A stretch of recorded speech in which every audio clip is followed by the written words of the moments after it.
Buenas, Juan Juni. Buenas tardes, Sapo. Buenas tardes a Joaquín en los controles. Buenas tardes para todos.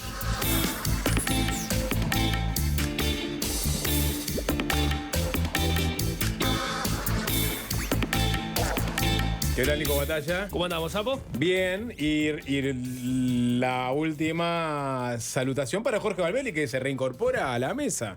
¿Cómo andas, Jorge? ¿Cómo andan, chicos? ¿Todo bien? Chicos, está 3 días en Bariloche y ya... ¿no? Imagínate, ¿no? Qué nefasto. Que habla más, sí, no creo que digan Chicos. sí. ¿Cómo andás? ¿Todo bien? Sí, ¿Pasaste todo lindo, tranquilo, Jorge? ¿Sí? zapitos. Mm. ¿De qué me perdí? Bueno, no mucho. Solo recibí un mensaje de un oyente que vio que subí alguna foto a mi cuenta de que estaba de viaje. Que bien, que te vaya bien, no sé qué. Cuando puedas, escuchate a Juancho hablando del sexo tántrico. Mensajes que me llegan. Mensajes que llegan a mi mesa de trabajo, ¿no? No me escriben para contarme, mirá esta tremenda nota de fácil desviarse, escuchate este sesudo análisis de Nico Batalla, ojo con la data que tiró el Sapo sobre tal ministerio. Me dicen, atento con lo que dijo Juanchi sobre el sexo tántrico. Bueno, Hablamos de eso. sí, se habló. Reivindicando el sexo común. Sexo común, es verdad. No tanto Sexo común. Sí, se habló de Sting. Estoy medio obsesionado con la agenda del presidente, ¿no? Entro a presidencia y abro la agenda de actividades y me encuentro un 28 de febrero plagado de actividades. O sea, el presidente hasta la última hora va a estar haciendo cosas. En 33 anduvo hoy, habló y un discurso un tanto emotivo, pero mañana va a estar en el aniversario del Grito de Ascensia, en Mercedes. Uh-huh. Después se va para Dolores a visitar las obras del puente sobre el río San Salvador. Juanchi, ¿lo conoces? ¿El puente? No. A las 17 horas recibe al rey Felipe en Suárez y Reyes. Y después va a convocar... ¿Al rey Felipe o a Felipe Reyes? No, al rey Felipe. Al rey Felipe. Ese Felipe Reyes sería en todo caso en el Radisson. Después va a convocar al Consejo de Ministros y al GACH, recuerdan. Y finalmente a las 19 horas... asiste a la ceremonia de arriado del Pabellón Nacional. Y esa va a ser la última actividad del presidente de la República, que no sé si va a dormir en Suárez y Reyes, pregunto. ¿El presidente duerme en Suárez y Reyes? ¿Del 28 para el primero? ¿Del 28 para el primero o ya Lo desconozco. va para la casa? No, ni idea. Me imagino que ya está, que la mudanza ya se hizo. Digo, igual, me parece Orsi va a vivir un en poco Salinas. complicado planificar la mudanza junto con el cambio de banda presidencial. No, bueno, no sé. O sea, el día de la mudanza no puedes planificar nada más. Si planificaste la mudanza para el 1 de marzo porque el camión pasaba ese día, corre la asunción presidencial para el 2, por lo menos. No, pero lo que voy es que Orsi no va a vivir en Suárez y Reyes. No. Va a vivir en Salinas. Entonces, no sé qué... Me la prestás una noche más. Claro, o sea, seguramente muevan las oficinas, de algunas oficinas para Suárez y Reyes, pero no va a estar el presidente. Pero bueno, quería detenerme en las 18 horas cuando va a convocar el Consejo de Ministros. Cierra, si te pido de memoria, Nico, el gabinete con el que cierra la calle Pou. Y bueno, pero, digamos, estaba Omar Paganí en Cancillería, Susana Arbeleche en el MEF, Pablo da Silveira en el MEC, por mencionarte los tres que están desde el arranque. Estaba Fernando Patos en Ganadería, Elisa Facio en Industria. No vale que le preguntes esto porque estuvo trabajando. En el MIDES Entonces está Alejandro Serrano. ¿No se sabe el nombre de los ministros? Lo tiene muy fresquito. Hay algunos que no me molestan a Yo el que cierra turismo, la verdad que me lo he olvidado. Te habías olvidado. ¿Me he olvidado? Hay De verdad. algunos, Nico, que cuando supe cuál era el cambio, cuánto tiempo quedaba de gobierno, dije, no me lo voy a aprender mucho. Hay Pero hace un año que cambiaron la mayoría. Hay ministerios, Nico, que son más quietos que otros, ¿no? Por ejemplo, no saberte el nombre del ministro del Interior probablemente sea un crimen, literalmente. No saberte el de Industria, capaz que... La de Industria. Capaz que no pasa nada. Estoy hablando de ministros en general, de cualquier gobierno, no solo de este. No saberte el de Industria, probablemente no pase nada. El MIDES, sabe que seguramente juegue mucho, tenga mucha cosa que esté pasando. Capaz que ambiente, hay que ver, depende mucho de qué es lo que está en carpeta y qué no. El ministro de Ambiente hace años que está. Hace unos pocos, ¿no? No, bueno, está. Bastante tiempo, como para recordar su nombre, Jorge. Es un ministerio además que es prescindible, ¿no? Lo he dicho varias veces, podemos volver a decirlo hoy. Es un ministerio que es prescindible. Es el ministerio más reciente de todos. ¿Está mal si no me sé el ministro de Ambiente? Vos deberías saberlo. Yo entiendo si del otro lado del parlante no lo saben porque no se dedican a eso, pero el ministro de Ambiente lo debería saber. Se sabe. Se sabe. Bueno, voy a terminar el saludo con Luchi y Juanjo, que están de Switcher Master, oficiales de la transmisión de YouTube de FM del Sol. ¿Por qué? ¿Por qué está Juanjo? Porque se viene una cosa grosa en el canal de YouTube. Cuando Juanjo toma el comando es porque... ¿Sabés por qué se pudrió todo? Porque se pudrió todo, porque se viene algo zarpado. Entonces... O hay fuego arriba de las computadoras. Sí, Bueno, exactamente. es o que estamos muy bien y que vamos a estar muy bien, o que estamos muy mal. ¿Es Sí. fuego metafórico o literal? Bueno, en este caso va a ser metafórico, porque ¿qué vamos a hacer, Nicolás? Presentalo. Presentar la dinámica. En realidad el concepto a mí me lo Sí. enseñó Jorge. Bueno, pero vos... Y vos te lo encachilaste. cerraste. Yo simplemente articulé entre la licencia de Jorge y tus Bueno, intenciones. perfecto. Vamos a hacer un repaso conceptual por cada uno de los ministros que estuvieron en esta administración. Es decir, vamos a tener un concepto de cada uno de ellos y le vamos a asignar una puntuación. El uno por uno de los ministros de este gabinete desde el arranque del periodo. Y vamos a promediar la puntuación de cada uno de ellos y en función de eso vamos a rankear a todos los ministros de el más votado o el más puntuado al menos puntuado. Un tier list, ¿no? Que la gente lo hace mucho. Hay de todo tipo, ¿no? Tenés el de bandas de rock, tenés el de mejores comidas, tenés el que se te ocurra, ¿no? Básicamente es poner cosas en unas categorías. Y acá tenemos varias, Nico. ¿Cuáles son? Bueno, Contá un poco. en este caso, en función de los puntajes que promedien cada uno de los ministros, pueden entrar en 4 categorías. Empezamos de arriba, estadista. O sea, alguien que saque entre 8 y 10 puntos, más o menos, vamos a ponerlo en la categoría estadista. Supremo. ¿Eh? Total, o sea, Sí, cra total. claro. Dame una urna que lo quiero votar para presidente en el próximo periodo. Parto la urna. Ahí está. ¿Cumplió? O sea, si sacó entre 6 y 8 puntos, lo vamos a poner en cumplió. Fue correcto su desempeño, no descollante, pero fue correcto. Después tenemos una categoría de los olvidables. Entre 3 y 6 puntos vamos a ponerlo dentro de los olvidables. O sea, Podemos decir que es alguien que no te vas a ir con un concepto abrumadoramente negativo, porque capaz que no te vas ni con un concepto.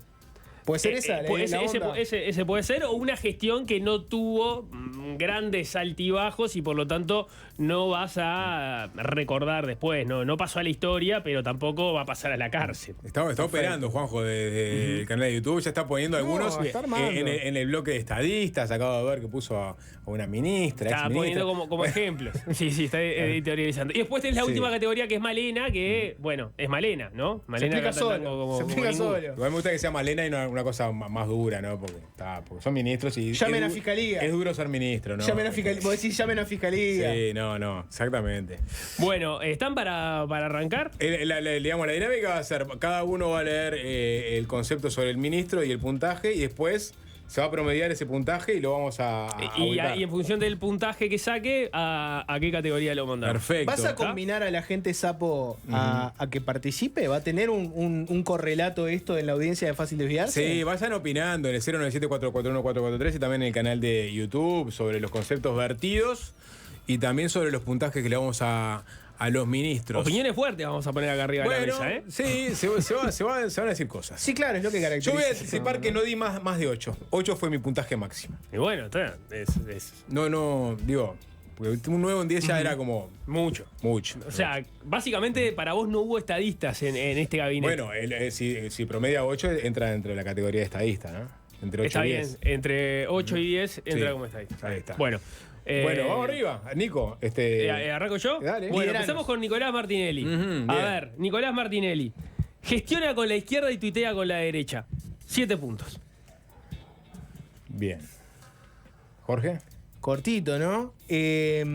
Nicolás Martinelli. ¿Pero en qué categoría lo pones? Decime dónde queda. No. O sea, tiramos la ronda y en función de eso promediamos y ahí lo metemos. Promediamos, perfecto. Es la síntesis de las Jorge, opiniones de ¿vos todos. escribiste? No, me fui sacando apuntes y cosas. Porque tranquilo. veo que Jorge tiene como... No, tranquilo. Nicolás Martinelli nació No, en Fray Marcos. para nada. Nicolás Martinelli, un 1977. concepto de Nicolás Martinelli. En los hechos bajaron las denuncias de delitos como hurtos y rapiñas. Es cierto que no le pudo sacar mucho más rédito político a eso, porque cada vez que lo camiseteaba en redes sociales pasaba algo espantoso como un homicidio nefasto, una balacera con niños, etc. Lo coloco con un 3 de 10. ¿Qué es 3 de 10? ¿3? 3. Sí, 3. tres. 3. Bueno, Perfecto. Durísimo. Nicolás Martinelli fue el mano dura del dúo dual, siendo Diego Manolanda Sanjurjo el otro integrante del dúo. Le doy un 6. Bueno, yo creo que entró el 5 titular, se lesionó, entró el suplente, lo echaron. El técnico puso un joven de la reserva, jugó pocos minutos, pero con cierta discreción. Le fue mejor que cuando le tocó entrar en el Mides, que de premio solo se llevó un café vencido. Apuntaló la línea de su antecesor sobre enfoque dual y eso estuvo bien, así que le doy un 5. Perfecto. O sea, tenemos un 7, un 3, un 6, un 5. Eso nos da 5,25, o sea que queda dentro de los olvidables Nicolás Bueno. Martinelli. Seguimos con Pablo Mieres, ¿les parece? Bueno, vamos. Pablo Mieres redondeó un buen ministerio y la gente lo reconoce. Quiero decir, lo reconoce en la calle, no lo vota, pero lo reconoce. Ya es más que lo que le pasaba en el periodo anterior. 8 puntos. Único concepto, pues no me quiero extender demasiado. Nunca entendí el encono de los frente amplistas de pegarle más a Pablo Mieres y odiar más a Pablo Mieres que los verdaderos dirigentes o representantes de la derecha más dura. Para mí es un 7 de 10. Bueno, Pablo Mieres nacido para el cargo. Ministro de Trabajo. La cartera, es más, tendría que pasar a llamarse Ministerio de Trabajo, Seguridad Social y Pablo Mieres. Le doy un 8. Opa. Bueno, Pablo Mieres. Vamos, ¿dónde lo tengo? Acá. Está bueno, pues es dinámico esto. Le tocó bailar con la más fea y ni siquiera había empezado el baile. En la pandemia, cuidar el empleo, congelar salarios. Se mantuvo todo el periodo trabajando con un perfil negociador. Eso le redundó en 0 crédito electoral, algo que era esperable. Le doy un 7. Bien, perfecto. Entonces tenemos 7,5 para Pablo Mieres, o sea que cumplió, casi se mete como estadista, Casi. pero le faltaron unas décimas. Ahí tenemos a Pablo Mieres. Casi se mete como estadista. Hermosa frase, ¿no? Pablo Mieres casi se mete como estadista, Bueno. pero no llegó. Seguimos, Javier García. Probablemente de los integrantes del gabinete fue el que más y casi el único acrecentó su capital político entre que empezó y terminó el periodo. 5 puntos.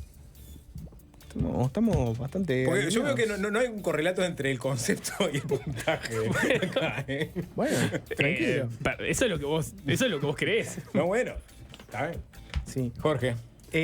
Me parece que no pasó mucho con las Fuerzas Armadas durante este periodo. Lo único que había que hacer era comprar algunos aviones y que lleguen en tiempo y forma, comprar algunas patrullas oceánicas y que no pasara nada con esas licitaciones. Le pongo un 3. Jorge está muy machete de punto. Javier García, un tiburón blanco en el mar de los cabildantes. Le doy un 7. Bueno, Javier García, misiones de paz, pandemia, crisis hídrica, inundaciones y jubilaciones, todas cosas que hacen al elenco militar en Uruguay, menos la guerra. Se tomó defensa muy en serio y tanto que se convirtió en un soldado. Cardama fue su gran OPB en el zapato, una compra pública que generó enormes controversias. Siendo los temas militares los más ajenos para mí, le doy un 5. Bien, con esto estaríamos teniendo 5 puntos para Javier García, lo cual lo mete en la categoría de los olvidables también, junto con Nicolás Que Martinelli. me agradezca García porque si no iba para Malena, si no era por mi 7. ¿Eh? Sí, básicamente lo salvaste. Vamos con Adrián Peña. Adrián Peña, ministro de Ambiente, llevó adelante una agenda activa en un Ministerio de Ambiente que recién nacía, hasta que lo complicó el episodio de la escolaridad. Para mí son 7 puntos. Quiero hacer una aclaración poco feliz y es que me voy a tomar esto con... Podríamos tener algunas consideraciones con Adrián Peña, con Jorge Larrañaga, en fin, porque en definitiva no llegamos a ver el final de lo que hubiera sido su gestión, ¿no? Hay que tener eso en cuenta. Censo, Peña ya había salido del ministerio cuando falleció. Claro, pero en los hechos no sabes mucho cómo hubiera terminado su carrera. el hecho de los fallecimientos siempre te añade un elemento extra a la hora de valorar estas cosas. Lo voy a dejar un poquito de lado. Para mí, no hacía falta que existiera un Ministerio de Ambiente. Habiendo dicho eso, me parece que no hubo grandes problemas, excepto ese temita de haber dicho si era o no licenciado, después de haber criticado a Sendik, etc. Un brete del que al final terminó saliendo. Vamos a ponerle un 5. Adrián Peña, ¿sabía de ambiente lo que yo sé de pollos? ¡Epa! Dicho esto, hizo más con una oficina que tenía una mesa y un helecho que muchos ministerios con columnas de mármol. Le doy un 7. Ah, pasapito. Bueno, Adrián Peña asumió un nuevo ministerio que comenzó con altas expectativas. Algún trancazo con UPM, trabajó un plan de residuos para Montevideo que se le hicieron naufragar. Se tuvo que hacer cargo en paralelo de la articulación colorada en la coalición por la deserción de Talvi. Flaqueó con un título a los Sendik, pero logró reivindicarse. A pesar de eso, agachó la cabeza y dejó el ministerio. Al final quiso batallar contra las intendencias como senador y encontró la muerte. En su memoria, le doy un 6. Bien, con el 6 de Juanchi, Adrián Peña queda con 6 con 25 puntos, lo cual por poquito lo pone en el cuadro de los cumplió. Bien, cumplió. Cumplió. Bien, sigamos adelante. ¿Quieres arrancar vos, Jorge, con Fernando Matos? Sí, lo pongo en la categoría de olvidables. Lo pones, o sea, dale un puntaje por lo menos. No le adjudiqué en teoría puntos. Me complicaste. Porque está en la después categoría de olvidables. No me cuentes para el promedio. No te cuento para el promedio, perfecto. Bueno, Sapo. voy yo. Fernando Matos, un cruzado contra la carne sintética. Ujú. Intimó a Bill Gates a que venga a ver nuestra producción ganadera. Vino una delegación, pero no vino Bill. Vaso medio lleno, 5. 5 puntos entonces. Juanchi, Fernando Matos. ¿Vaso medio lleno es un juego de palabras? Si querés, pero no. Hombre del agro, serio, trabajador. Poca suerte, ¿no? Se comió 3 años de sequía, un brutal atraso cambiario y una concentración en el sector frigorífico. Salió con buen tono y críticas moderadas a pesar de estas contras, así que le doy un 7. Perfecto.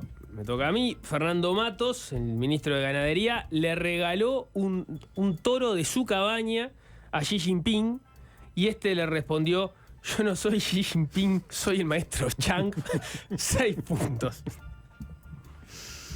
Con esto, 18 puntos, le da un promedio de 6 puntos a Fernando Matos. Bueno, queda ahí entre los olvidables y los cumplió. Podemos decir que entró en los cumplió. Entró en los cumplió. 6 puntos se cumplió. Sí. Ahí va, con 5 con 99 quedan los olvidables, con 6 con 0 entre los cumplió. Exacto. Cumplió Fernando Matos.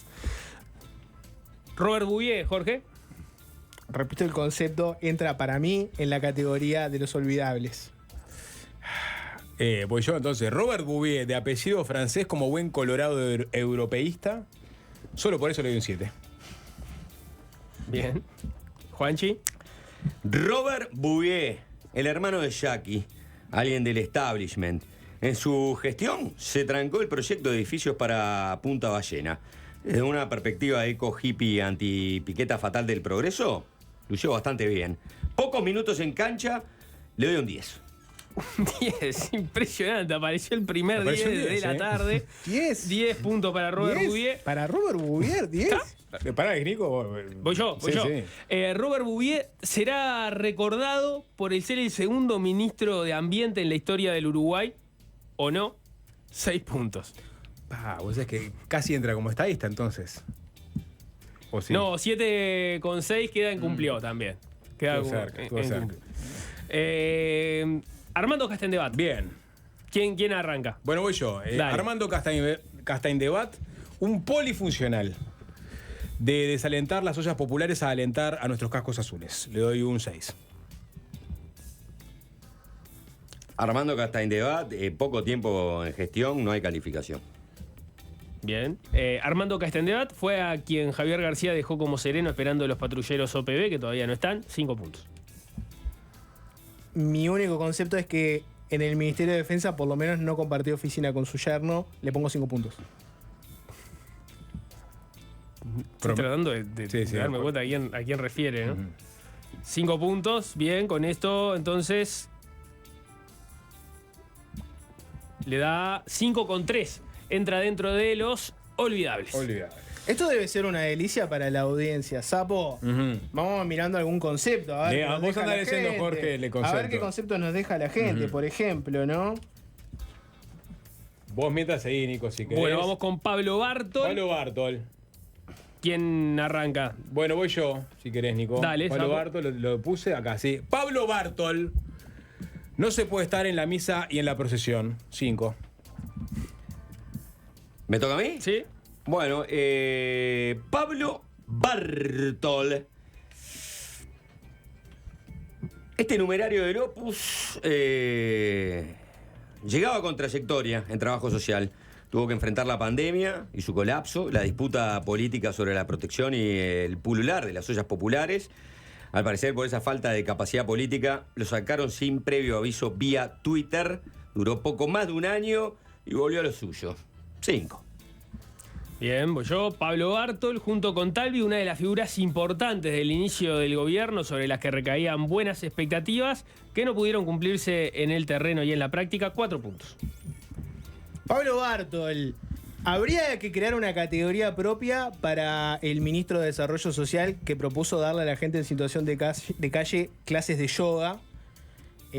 Anunciaron que se iba un sábado 1 de mayo, sin una explicación de por qué no iba a continuar en el ministerio. Fue lo más parecido que tuvimos a ver un niño ser un ministro, más que nada por la inocencia que tenía en sus ojos y su sonrisa beatífica. Tiene un 2. 2. Duro. Es durísimo, Jorge. Bien, con eso Pablo Bartol queda con 4 puntos, o sea que entra dentro de los olvidables. Seguimos, vamos con Martín Lema. Sí.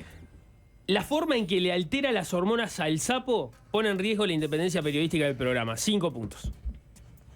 Fuerte. Para mí está en la categoría de los dirigentes nacionalistas prometedores que fueron activamente perjudicados por haber estado en el gobierno. Ahora en su camino a la intendencia habla de la ley de faltas y la situación de calle habiendo sido ministro y no solucionado ese problema. Y así con muchas otras cosas, le pongo un 2. Bueno, ¿Sapo? ya es personal esto. Martín Lema, hegemónico, 7. Juanchi. Es un buen cuadro político, sucedió a Bartol y logró hacer del Mides un ministerio con mucho más prensa. Desde esa trinchera se enfrentó a la oposición, que calificó su gestión de mucho ruido y pocas nueces. Trabajó, le impuso su impronta al ministerio, tuvo un refuerzo presupuestal, diseñó nuevas políticas, pero el aumento de las personas en situación de calle es algo con lo que no pudo, así que le doy un 6. 6 puntos entonces para Lema y con esto queda en 5 puntos Lema, entra dentro de los olvidables también.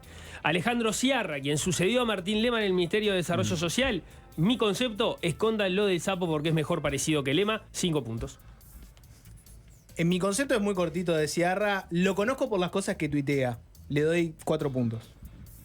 Alejandro Sciarra, una hoja en blanco, 6. Juanchi. Alejandro Sciarra, no hay calificación, muy poco tiempo de gestión. Bien, y con esto queda con 5 puntos Sciarra al cuadro de los olvidables, que es el que empieza a estar más cargado de dirigentes. Vamos con Azucena Arbeleche. Se la puede medir por la inflación que bajó, por el déficit que se mantuvo igual o por la pobreza que aumentó. La voy a medir por la inflación. Le doy 5 puntos, igual que la inflación. Azucena Arbeleche tuvo algunos episodios como haber dibujado la pobreza infantil o estar peleada ahora con el INE por la cifra de pobreza, pero yo creo que en el futuro va a ser recordada como la ministra de Economía que sorteó la pandemia. Le pongo un 4. Azucena Arbeleche se va del MEF a los tiros con el INE, guerrera, cuida la hacienda o la chacra, 7. Bueno, Azucena Arbeleche, la primera mujer en llegar al principal cargo de economía. Le costó mucho entrar en el mundo político, trabajó con seriedad, pero la embarró con la forma de presentación de ciertos indicadores. En su principal frente, el fiscal, no logró un cambio significativo, tampoco en la deuda, que tuvo un aumento importante. Termina enredada en discusiones con el INE, le doy un 6. Y con esto Azucena Arbeleche queda con 5,5 puntos, o sea que también en el cuadro de los olvidables. Voy con Pablo da Silveira. Se hizo odiar por los docentes, debe sentir que cumplió con su objetivo, 5 puntos. Pablo da Silveira, pocas veces un ministro llega a su cartera haciéndole la guerra a su cartera, no la ganó, le doy un 2. Bueno, no comparto sus conceptos. Pablo da Silveira logró su principal objetivo en el MEC. Terminar con más followers que FENAPES. Le doy un 6. ¿Lo chequeaste? Sí. ¿Sí? Impresionante. Muy bien. Ah, 27.700 Pablo da Silveira, 27.100 FENAPES. Pero es cabeza a cabeza. Cabeza a cabeza. En base a eso le das un 6. Capaz que ahora cambia. FENAPES hace una campaña y termina dándole vuelta. Hasta el momento no. Me iba a ser el gran líder político de la transformación educativa, pero se perdió en el corredor del ministerio entre el despacho de Cultura y Educación. Estuvo muy activo en Twitter. Le doy un 3. Bien, y con esto Pablo da Silveira queda con 4 puntos, o sea que pegando en el borde de abajo están los olvidables también. Vamos con Omar Paganini. En mi consideración, prestó a su hermano para el GACH 9 puntos. Mira. Qué feo. Qué feo. Hizo una contribución importantísima. Omar Paganini, ¿es Omar Paganini el mejor ministro de este gobierno? Probablemente sí. Hay algunas cosas criticables, pero la política exterior que tenemos ahora es una política muy presidencialista. Los errores que le podría criticar a Paganini, habría que ver si no se los tendríamos que criticar a la calle. Le doy un 10. Mirá, Jorge venía siendo el pachano que daba Buah. poquitos puntos. Y bueno, Se destapó con Paganini. Los favores se pagan. Ujú. Omar Paganini, sobrio, sólido, solvente. 8. Un buen descubrimiento de este gobierno. Técnico, serio, discreto, elogiado por propios ajenos. Tuvo un meritorio desempeño como ministro de Industria y Canciller, 8. Bien, y entonces con esto Paganini queda con 8,75 puntos y tenemos un estadista en el gabinete. Es el primer estadista de este gabinete. Es el primer estadista de este gabinete. Es el primer estadista de este gabinete. ¿Verdad? Bien, sigamos adelante entonces. Elisa Facio, quien tuvo que sustituir a Omar Paganini en el Ministerio de Industria, en mi consideración, su hermano no integró el GACH, 5 puntos. ¿Quién no adjudicó puntos? Elisa Facio, para Elisa, ¿no?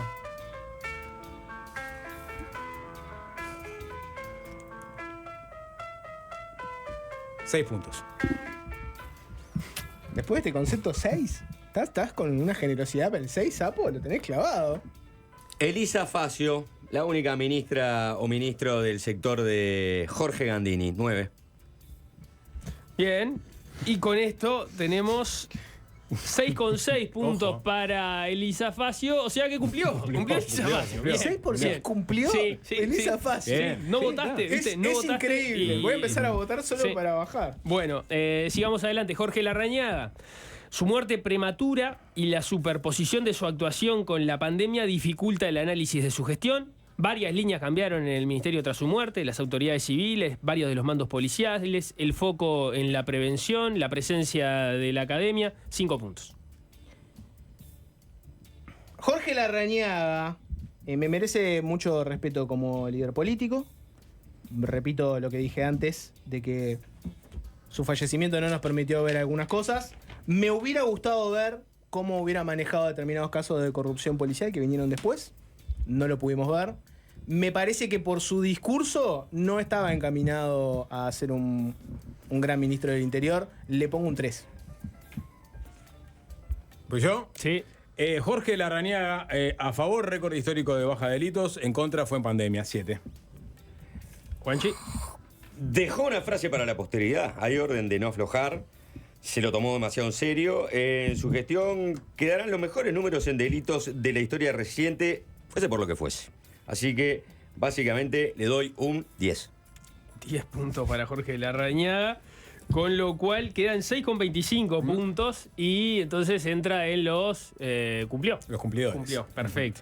Sigamos adelante. Luis Alberto Heber, quien le tocó sustituir a Larrañaga en el Ministerio del Interior, prometió, al llegar al Ministerio del Interior, ser una esponja, mucha gente cree que cumplió, que efectivamente es una esponja.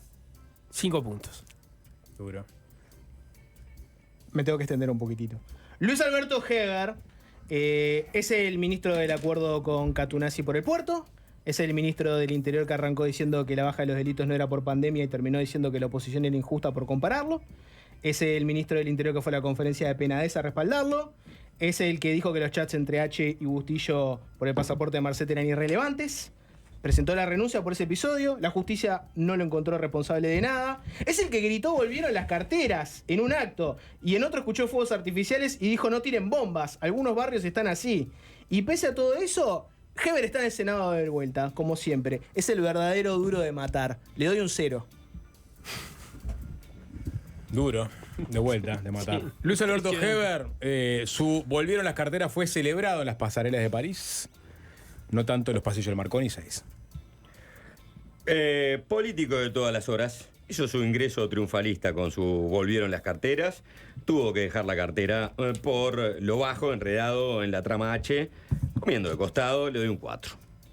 Bien, y con esto entonces tenemos que Heger se queda con 3,75, es decir, que entra dentro de los olvidables. Entra dentro de los olvidables con más de 3, ya Sí. está dentro de los olvidables. Sí, sí, sí. Ah, yo pensé que hasta 4 era Malena, ¿eh? No. De 0 a 3, olvidables, de 3 a 6. Bien. Perdón, de 0 a 3 Malena, de 3 a 6 olvidables, de Ah, 6 a 8 cumplió. Heger de 8 no es Malena. Heger no es Malena, a pesar Para de fácil desviarse, Heger no fue un mal ministro. No, un 6. Para fácil no es Malena, desviarse, no Heger dijimos no fue un mal dijimos ministro. Malena, Fue un dijimos ministro Malena. olvidable. Adelante. ¿Tenés algún problema con la línea editorial del programa? Jorge? Ninguno, simplemente estoy diciendo Bueno, los factos. Ernesto Talvi fue uno de los 2 mejores cancilleres de este periodo. 3 puntos. Me tengo que extender de vuelta. Adelante. Ernesto Talvi, la cabra de los ministros multicolores, el greatest of all time, the GOAT. ¿Se acuerdan cuando los blancos nos quisieron hacer creer que era una especie de enano bipolar que se fue dejando a todos sus votantes atrás traicionados? ¿Qué dirán ahora de este Chad que fue canciller, héroe de la pandemia, repatrió compatriotas atrapados en los rincones más lejanos, rescató a los del Greg Mortimer dejándonos como un pueblo solidario frente al resto del mundo, trancó la designación nepotista que Sanguinetti quiso hacer en el hijo en Cancillería, se tuvo que conformar con la UTE, y como si fuera poco, como en una fiesta, se fue en el mejor momento, antes de que empezara a caer todo. Le doy a este estadista un 10. Bueno, Adelante. Ernesto Talvi ejerció la diplomacia de cóctel. De cóctel Molotov, a la primera de cambio explotó. ¿Puntaje? 4. Ernesto Talvi venía a derrocar a la diplomacia de cóctel y se lo llevó puesto un canapé. Tuvo su romance con el Greg Mortimer. Logró su película, 2. Y con esto, Ernesto Talvi tiene 4,75, está dentro de los ministros olvidables de este periodo. Sigamos adelante. Irene Moreira protagonizó una escena insólita de una ministra prácticamente atrincherada en el ministerio que no quería dejar la cartera cuando desde presidencia le pedían la renuncia. 1 punto. Irene Moreira, en campaña, dijo: tienen que votar porque si gana el Frente Amplio, tal vez sea la última vez que vayan a hacerlo. Terminó atrincherada en un ministerio. Le doy un 1. Irene Moreira prometió un edificio de madera en Durazno que no va a construirse jamás. No tenía madera para el cargo. 5. Irene Moreira. Los conceptos de Chapo no Son tienen fenomenales. ninguna relación Los con la conceptos y la puntuación son lo mejor que hay. Le entregó una casa a una militante, lo defendió a toda costa, lo puso también a Manini al frente para defenderla. Quedó claro quién tiene los pantalones puestos y esto es en la casa de un general. Así que solo por eso le doy un 9. Y con esto entonces Irene Moreira queda con 4 puntos y está dentro de los olvidables. Irene Moreira, para fácil desviarse, no fue una mala ministra. Irene Tampoco- Moreira no fue una tampoco mala memorable, ministra. Tampoco memorable, ¿no? Vas, No a fue una mala jugar, ministra. vas a jugar ¿No te gusta la democracia, Jorge? el No, yo árbol estoy- sin yo- mirar el bosque. ¿Yo dije algo? Bueno, sigamos adelante. Karina Rando. Era difícil brillar después de Salinas en un país que ya no tenía pandemia, pero que mantenía problemas de acceso a especialistas y medicamentos, más las crisis de algunas mutualistas. Yo le doy 5 puntos. No pasa nada. No, me abstengo de enumerar. Karina Rando se lució en su sobriedad. Más que Karina Rando fue Karina acertando. 7. Bien. Pura gestión random en la crisis hídrica, pero no se diluyó con el agua salada, ni tampoco la rompió, como pasó con los calefones. Eso fue un problema de OCE, así que le doy un 5. Y con esto, Karina Rando obtiene 5,6, o sea que está dentro de las olvidables también. Se nos empiezan a amontonar los Sí, olvidables En el tablero. Bien, sigamos adelante. Le toca a Mario Aristi, ministro de Trabajo. Es el ministro de Trabajo que llevó el salario real por encima de los niveles de 2019, 6 puntos. Cumplió. 5 puntos. Opacado por la gestión de Mieres. 9 puntos. Bueno, Ay. habías dicho que no tenías ninguna superior a 9 8. puntos. Sin calificación, porque durante todo el periodo estuvo Mieres. Bien, entonces con esto tenemos un 6 con... Cumplió Aristi, ¿eh? Yo dije cumplió. ¿Eh? Yo dije cumplió. Sí, pues superó la barrera del 6, se metió ahí entre los que cumplieron, perfecto. Vayamos ahora a Germán Cardoso. Su cartera intentó comprar publicidad digital en el exterior cuando las fronteras estaban cerradas por la pandemia. 1 punto. Quiero una categoría para el fiscal que entendió que lo de Kirma Services estuvo bárbaro. Lamentablemente tengo que puntuar a Germán Cardoso nada más. Le pongo un 0. Germán Cardoso afianzó las relaciones con Lituania a través de la empresa Kirma. Pudo ser canciller. 3 puntos. ¿No era con Estonia? Son todos lo mismo. ¿Cuántos puntos dijiste? 3 puntos. 3 puntos. Por un lado, la magia de haberse conseguido un ministerio cuando ya lo tenían olvidado. Por el otro, la magia de contratar una empresa fantasma. 1. Bueno, y con esto entonces tenemos un 1,25 para Germán Cardoso, que es el primero que debuta en la categoría Malena dentro del gabinete de Luis Lacalle Pou. Vamos con Francisco Bustillo ahora. En términos de diplomacia de cóctel, le tocó el canapé con salmonela, 2 puntos. Francisco Bustillo, ¿fue el peor ministro de este gobierno? Probablemente sí. ¿Fue una vergüenza? Seguro que sí. Le damos un -1. No sé si se puede menos. Anótalo como 0 entonces. Francisco Bustillo acuñó frases como: ahora vamos sorteando, hay que ir sorteando, ¿viste? Esto es paso a paso, ¿viste? Cumplió con sus palabras. 4. Francisco Bustillo, 4. un pancho. Especialmente después de haberse comunicado con Carolina H. y haberle dicho que perdiera ese celular. Así que le doy un 3. Y con esto, Francisco Bustillo saca 2,25 puntos y acompaña a Germán Cardoso dentro de la categoría Malena. Para fácil desviarse, Francisco Bustillo fue un mal ministro. Malena. Parece. Tabaré Viera. Uf. Se le paró de manos a Julio María Sanguinetti para evitar que Julio Luis Sanguinetti fuera a quedarse en el ministerio que finalmente terminó liderando Eduardo Sanguinetti. 6 puntos. Tabaré Viera. Pese a lo que dirían algunos integrantes de esta radio, no pasa nada con Tabaré Viera. Le doy 4.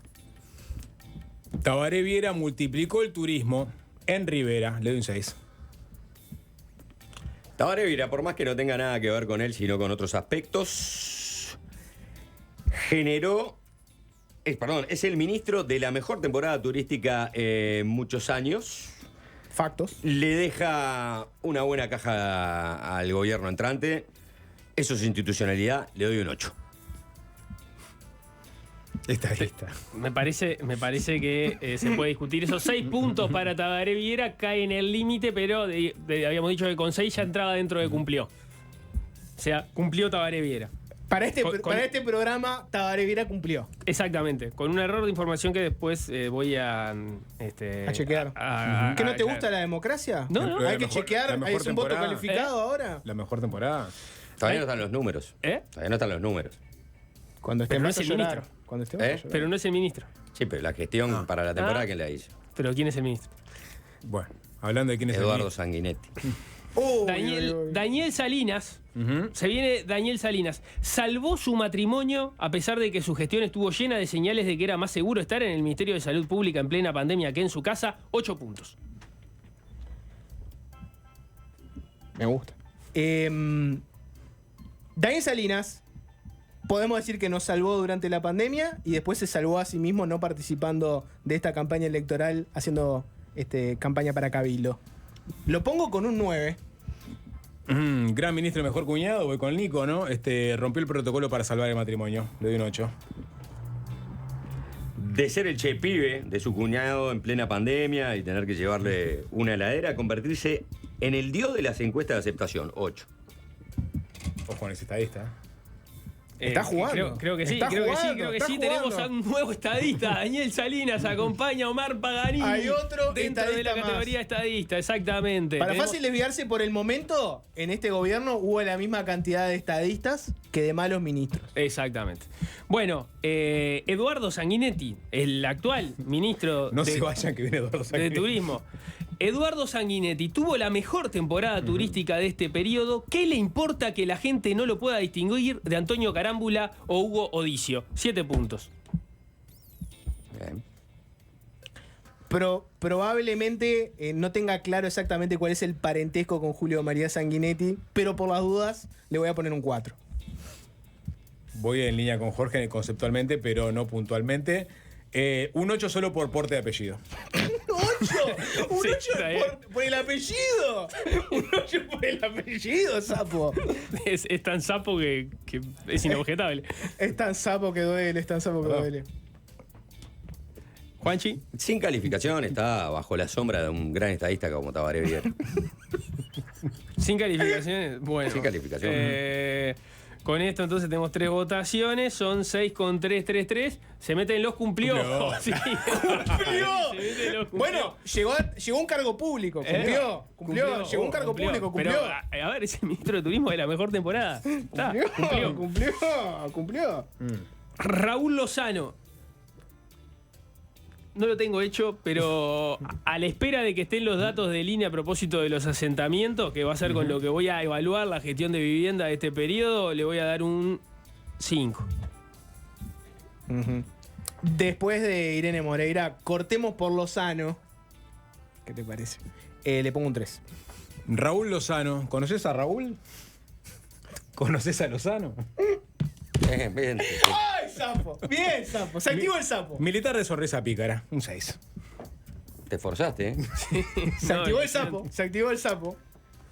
Raúl Lozano es mi amigo, así que le doy 10. Honesto. Bien, y con esto entonces Mi Raúl amigo. Lozano tiene 6 puntos y se mete en cumplió, empieza a engrosarse. ¿Cumplió? bien, Para bien. este programa, Raúl Lozano cumplió.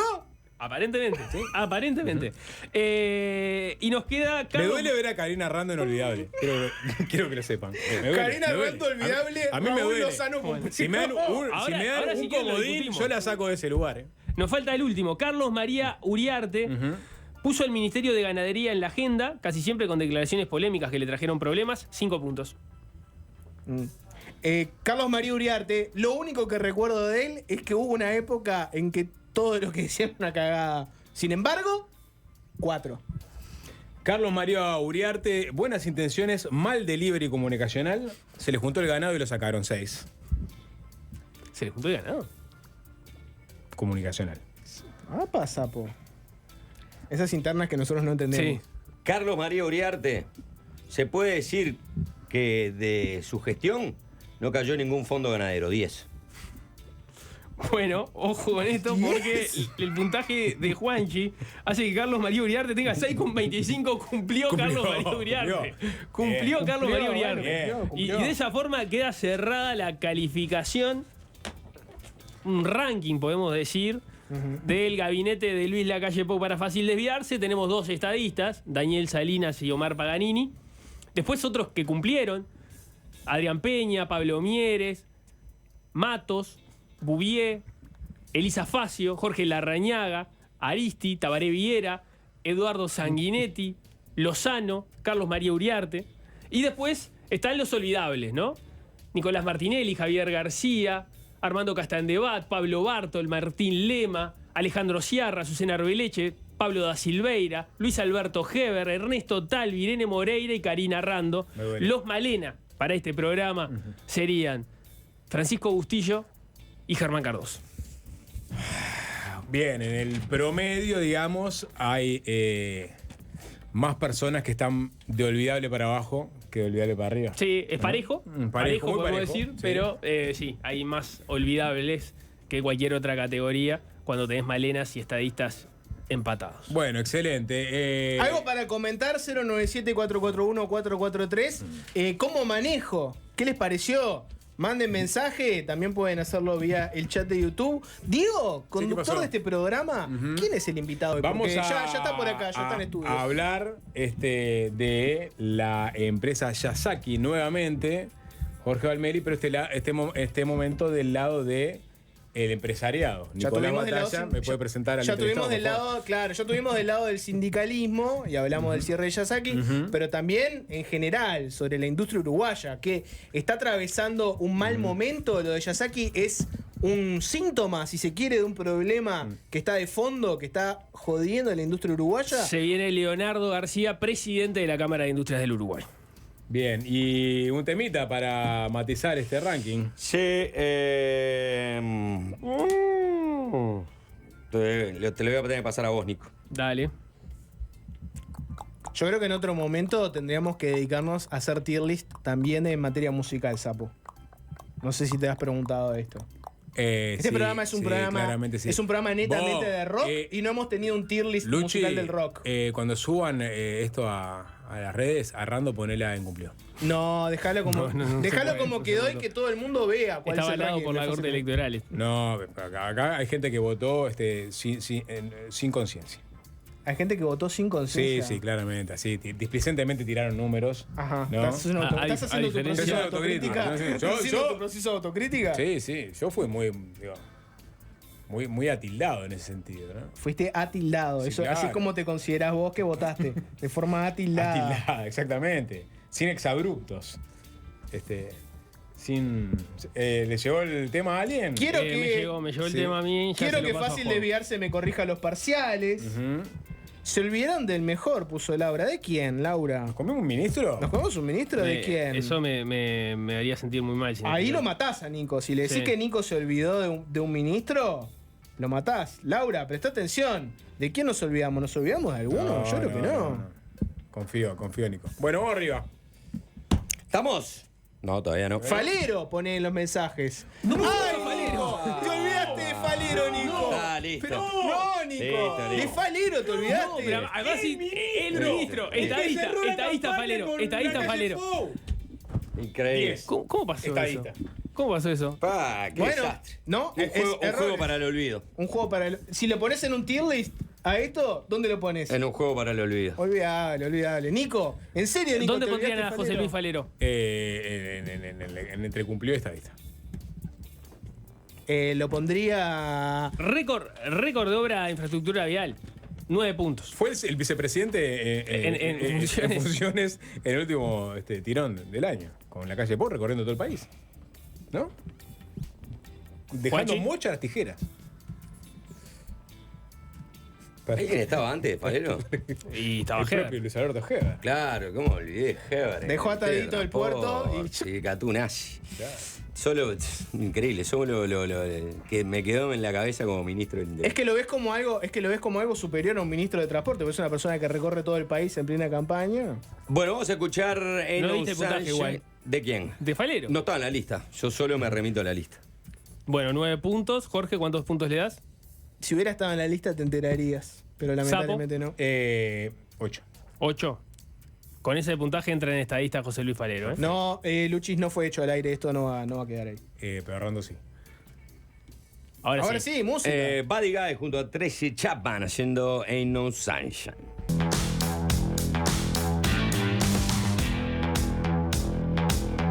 Ya está con nosotros el presidente de la Cámara de Industrias, Leonardo García, que le damos las buenas tardes. ¿Qué tal? Bienvenido. ¿Qué tal? Buenas tardes. Estamos hablando de alguien que asumió esta función hace escasos meses y lo agarra en una etapa de transición entre un gobierno saliente y un gobierno entrante, y con un fierro caliente que es el cierre de la empresa de autopartes japonesa Yazaki. Es decir, apenas asumida digamos, la tarea, se encuentra con estos dos frentes grandes, por lo menos, ¿no? Sí, la verdad, bastante desafiante. Pero bueno, como hace ya varios años que estoy dentro de la Cámara de Industria, uno más o menos se va preparando. En la anterior gestión, en la presidencia de Fernando Pache, yo era vicepresidente de Pymes. Entonces es mucho más sencillo porque uno tiene cierta idea del funcionamiento de la industria y de la Cámara, ¿no? Que es lo más complejo a veces de entender. Pero sí, rápidamente tuvimos que aprender más, y lo que más cuesta un poco es la exposición, que uno no está acostumbrado. Bien. Y sobre Yazaki, bueno, hace poco tuvimos al representante de los trabajadores, de trabajadores de metal y ramas afines, a Danilo Dárdano, en momentos en que estaban cerrando, digamos, los últimos acuerdos para la salida de la empresa y sobre todo el futuro de los trabajadores. ¿Hay alguna novedad de último momento sobre el estado de situación de los trabajadores que quedaron, digamos, en la calle después del anuncio de la salida de la empresa? No, la verdad no hubo más novedades, o sea, no había mucha opción. La empresa, ya cuando planteó una decisión de este tipo, más con la cantidad de personal que tenía en el Uruguay, es una decisión tomada y muy difícil de revertir. Nosotros sí rápidamente nos pusimos a disposición. De hecho, antes de que sea anunciado o el mismo día que se anunció el cierre, nosotros teníamos ya planificada una reunión con directivos de la empresa que vinieron un poco a contar lo que se hizo público. Y después tuvimos alguna reunión con la Cámara de Autopartes para poder interiorizarnos un poco más, pero no más que eso. Obviamente que seguimos con preocupación, más que nada por los problemas de competitividad que son comunes a todo el sector industrial, y obviamente por los trabajadores que se quedan sin puestos de trabajo, en un trabajo importante en sectores claves del Uruguay, donde tenemos muy claro que son muy difíciles de reemplazar, ¿no? Ese tipo de trabajo y ese nivel de sueldo. Entonces, obviamente seguimos con esa preocupación y bueno, hablando también con la Cámara de Autopartes para seguir apoyándolos en temas que necesite el sector. Es una excepción lo de Yazaki. El resto de las industrias vinculadas a las autopartes, ¿está bien? No, el sector de autopartes es un sector delicado, que necesita algunos cambios, más que nada a nivel de gobierno, pero bueno, ellos tienen una agenda ya programada de distintos tipos de reuniones donde van a hacer sus planteos para poder dinamizar el sector de vuelta, ¿no? Nuevamente. ¿Cuáles son los cambios que se necesitan? La verdad no quiero ser vocero de la Cámara, ¿no? De la Cámara de Autopartes, ni meterme en un tema que están llevando ellos adelante, que a veces tiene una decisión y un programa de cómo llevarlo adelante. Pero sí tengo claro que pidieron una reunión con el próximo gobierno a los niveles más altos para hacer ellos el planteo de lo que necesita el sector autopartes. ¿La culpa fue del sindicato, como dijo en primera instancia Yazaki? Vamos por parte. En autoparte seguro que hay que ir por parte, ¿no? Creo que el comunicado es muy claro, ¿no? El comunicado es claro. Yo tampoco soy vocero de la empresa, pero el primer comunicado que sacó la empresa fue muy claro. Entre otras cosas, habló de problemas de competitividad y los problemas que tú mencionas. Pero ahora empezar a hacer hincapié del cierre de una empresa donde 1.200 trabajadores se quedaron en la calle, que no la deben estar pasando nada bien, donde muchas veces hay familias que la pareja trabaja en la empresa y hoy no tiene ese puesto de trabajo, que yo me ponga a echarle o darle responsabilidad a los propios trabajadores de esto, me parece que no sería prudente de mi parte ni sería empático con la situación que ellos están atravesando. ¿Y a la empresa fue la mejor salida? Porque muchos entienden que, bueno, cuando hay problemas de rentabilidad, las empresas toman decisiones que a veces son inexorables. El tema es cómo son las formas, cómo se da el aviso. Para muchos lo de Yazaki fue una sorpresa total. De un día para el otro comunicaron que se retiraban del país. Yo no creo que sea sorpresa, ¿no? Cualquiera que esté cerca del sector industrial y del sector autopartes podía prever una medida de este tipo. Nadie se puede sentir sorprendido. La empresa de distintas formas fue haciendo distintas comunicaciones a nivel de negociación, donde estaba dejando ver que tenía problemas de competitividad y otros problemas. Yo creo que nadie se puede sorprender de una situación de este tipo. Las formas, yo creo que hizo lo que tenía que hacer la empresa. Acá tenemos que entender que no hay muchas formas para cerrar. Lo que hizo correcto es, al otro día que tomó la decisión, estaban depositados Liquidó todo. sus obligaciones. Y después tuvo un acto de comprensión, de negociación, donde dio algo más de lo que a la empresa le correspondía. Entonces, si vos me preguntás, ¿la empresa hizo lo que correspondía? Sí, claro. La empresa hizo lo que tenía que hacer. Digo, no querés entrar en la parte de si la conflictividad tuvo que ver con la decisión de irse de Uruguay. Pero, no es que no quiero entrar. Pero yo me baso a lo que dice el comunicado, claro, que lo menciona. Porque el comunicado habla de eso, pero después cuando se llega al acuerdo final, se quita la parte de la conflictividad y se queda solo con la parte de la competitividad. Y de alguna forma los del sindicato resaltaron eso, es decir, bueno, se había hablado de que la empresa se iba por conflictividad y sin embargo en el acuerdo terminaron descartando eso. Sin embargo, creo que fue Gabriel Murar, el vicepresidente de la Cámara, en su momento habló de que la empresa tuvo que complementarse con producción de plantas de la región justamente por las dificultades que enfrentaban por medidas sindicales. Es decir, de alguna forma la Cámara de Industria también en algún momento había entendido que la conflictividad estaba haciendo mella en las capacidades productivas de Yazaki. ¿Dónde hay que poner realmente el punto de la conflictividad en esta salida? En el sector industrial, vamos a sacar Yazaki, en el sector industrial la conflictividad es un problema. O sea, olvidémonos de Yazaki, que ellos hicieron el comunicado que todos vimos. Pero el sector industrial es una realidad. Y es más, ¿querés ir a este tema puntual? Después del cierre de Yazaki tuvimos 2 paros. ¿Sí? A nivel general, en apoyo. No estoy diciendo que no tienen el derecho a hacerlo, no estoy diciendo nada de eso. Por suerte en el Uruguay hay libertad sindical y lo pueden hacer y tomaron esa decisión. Ahora el juez, la empresa hace este anuncio, el viernes deposita todo, entra en una negociación que no es para nada conflictiva y si no me equivoco bien, si fue el lunes o el martes, se estableció un paro que afecta a todo el resto de las empresas que cumplen con sus obligaciones, que tienen los mismos problemas que tenía Yazaki. Entonces, en cierta medida, ese tipo de acciones te complica. El jueves pasado hubo otro paro de la URRA en apoyo. Y ojo, no estoy cuestionando. Yo estoy poniendo hechos reales que suceden y que hoy nos tenemos que replantear eso si realmente ayuda. Pero estás cuestionando.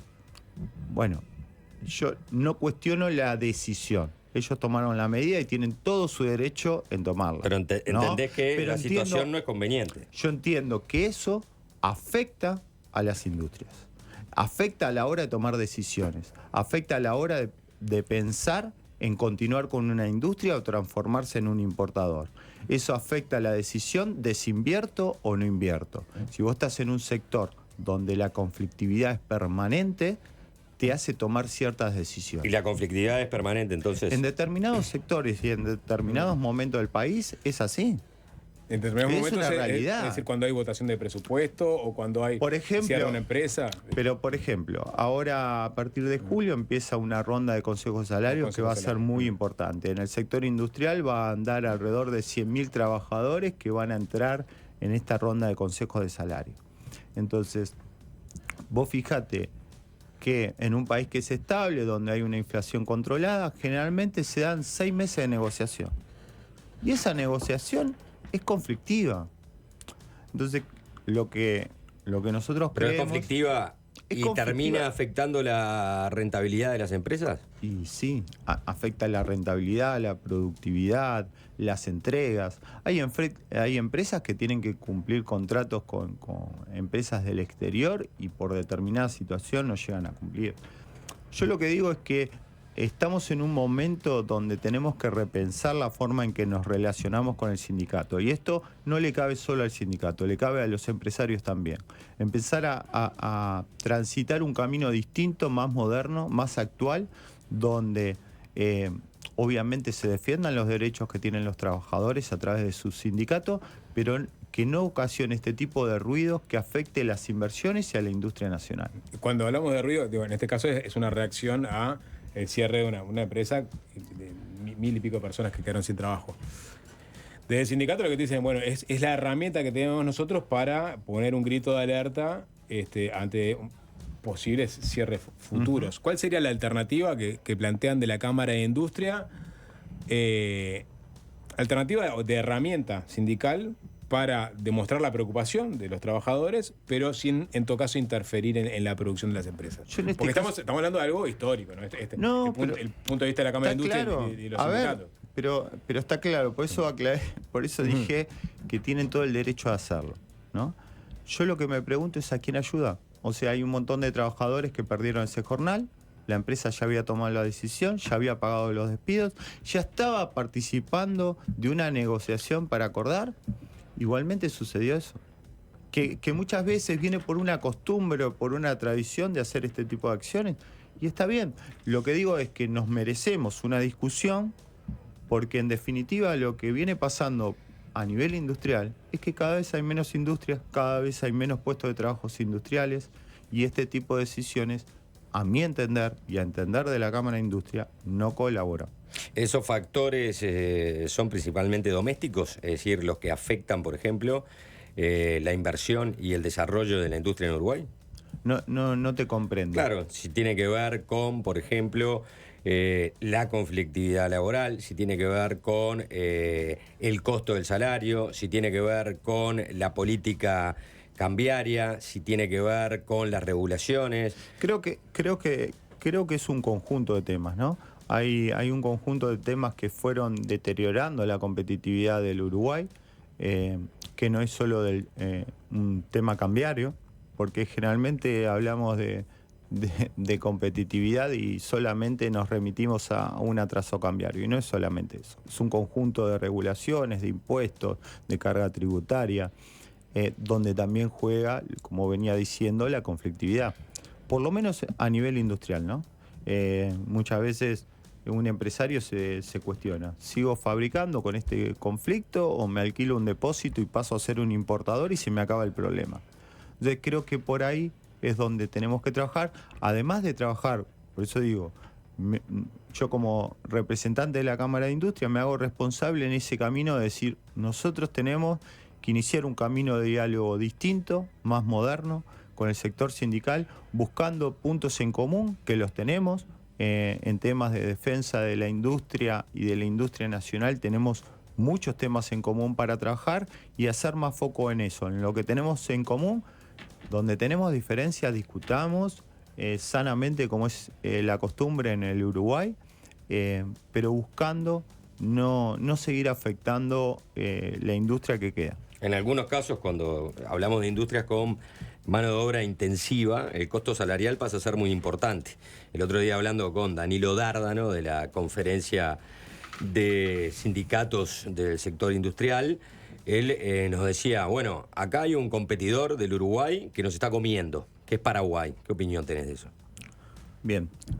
Ayer justamente en una reunión de consejo directivo de la Cámara hablamos de este tema. Es feo hablar de sueldos caros, porque ¿qué es caro? ¿No? Lo que pasa es que cuando lo comparamos con el resto de la región, nos damos cuenta que el Uruguay está pagando sueldos 2 o 3 veces más altos. Ahora, la realidad es que al trabajador no le alcanza tampoco, porque un trabajador que gana $1000, que para la región es mucho, tampoco le alcanza. Entonces, no es que el sueldo es caro, es que el nivel de vida del Uruguay se hizo muy caro. Entonces, aunque gane $1.000, tampoco le alcanza al trabajador. Entonces, tenemos que mirar para atrás, ver, primero, un trabajador que gana $1.000, a la empresa le cuesta $1.800. Entonces, el Estado se queda en el medio con esa brecha. Vamos a estudiar por qué a la empresa le cuesta 1.800, 1.700, 1.600 y el trabajador se queda con 1.900. Y después analicemos por qué estamos tan caros. Entonces, es una suma de cosas. No podemos caer en que los salarios son elevados. Y sí, porque tenemos otro nivel de vida, porque tenemos un nivel de vida más alto, pero la realidad es que por más que tengan esos sueldos altos, no les alcanza. Ahora, eso apunta a tratar de poner el foco, por ejemplo, en los costos asociados al Estado y no al salario. Y en ese sentido, hoy tenemos un Estado que se va a ir con un déficit del casi 3,5 y con una deuda 10 puntos más de lo que tomó cuando arrancó la administración. Eso quiere decir que el Estado no puede pagarse a sí mismo y tiene que pedir prestado. Entonces, si no ponemos el foco en los salarios, tenemos que poner el foco en el Estado. Y en el foco en el Estado, ¿qué es lo que tenemos que hacer? ¿O qué es lo que ustedes piensan que se tiene que hacer? No, bueno, esa es clave, ¿no? Cuando vos hablas del déficit, parte del problema, y acá no soy economista, soy solo contador y pido disculpas a los economistas, parte del problema del atraso cambiario que tuvimos fue por el déficit que tiene Uruguay. Al tener un déficit se tiene que financiar, coloca, y como el Uruguay es reconocido internacionalmente, ingresaban dólares producto de esa colocación. Entonces, creemos que hay que revisar la regla fiscal, creemos que tenemos que ir a un Estado mucho más eficiente, menos burocrático. Por ahí hay que... creo que por ahí es donde tenemos que trabajar más, ¿no? Y los aportes patronales, por ejemplo, que es un tema que siempre se discute. A cómo está el sistema jubilatorio hoy y los problemas que vamos a tener en el tema de BPS, ponerse a hablar hoy que el sector empresario quiere que le exoneren o le bajen los aportes patronales, me parece que el camino no es por ahí, ¿no? El camino es estudiar y empezar a ver los sobrecostos que tiene el Estado y cómo podemos ser más eficientes. En un mundo que cada vez es más eficiente, que la tecnología nos hace ser cada vez más eficiente, el Estado uruguayo lo tiene que lograr y lo puede hacer. Y me imagino que lo habrán conversado en la conferencia de cámaras, habrán delineado, bueno, pago 1.800 por un salario de 1.000. Bueno, quiero bajar 200, 300 dólares. ¿Dónde lo puedo bajar? ¿Lo tienen afinado eso? No, a ver, como dije antes, es un problema tan grande que viene de hace tiempo, que es acumulativo, que creo que no hay una medida, hay una serie de medidas que tenemos que trabajar conjuntamente con el gobierno. Parte de la base es lo que usted decía, ¿no? De cómo el Estado se vuelve más eficiente, cómo la carga del Estado es cada vez menor.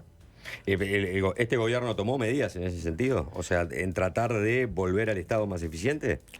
Yo creo que este gobierno se encontró con un problema muy grande apenas asumió, que nos costó a todos mucho salir, que se tomaron muy buenas medidas en plena pandemia, porque no nos podemos olvidar de esa situación.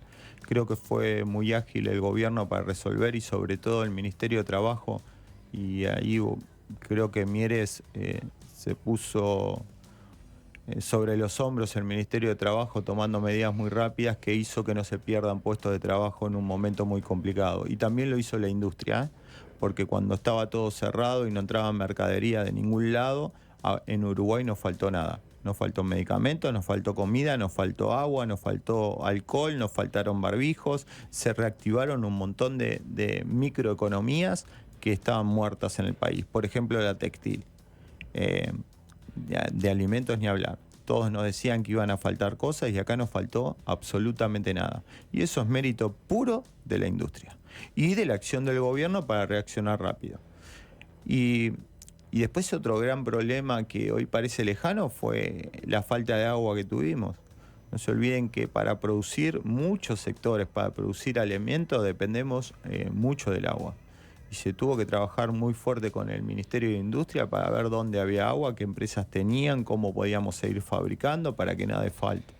Entonces hubo una suma de cosas que creo que no le permitió al gobierno hacer todo lo que debieran haber hecho. Y el impuesto a las rentas empresariales es un factor que hay que tocar.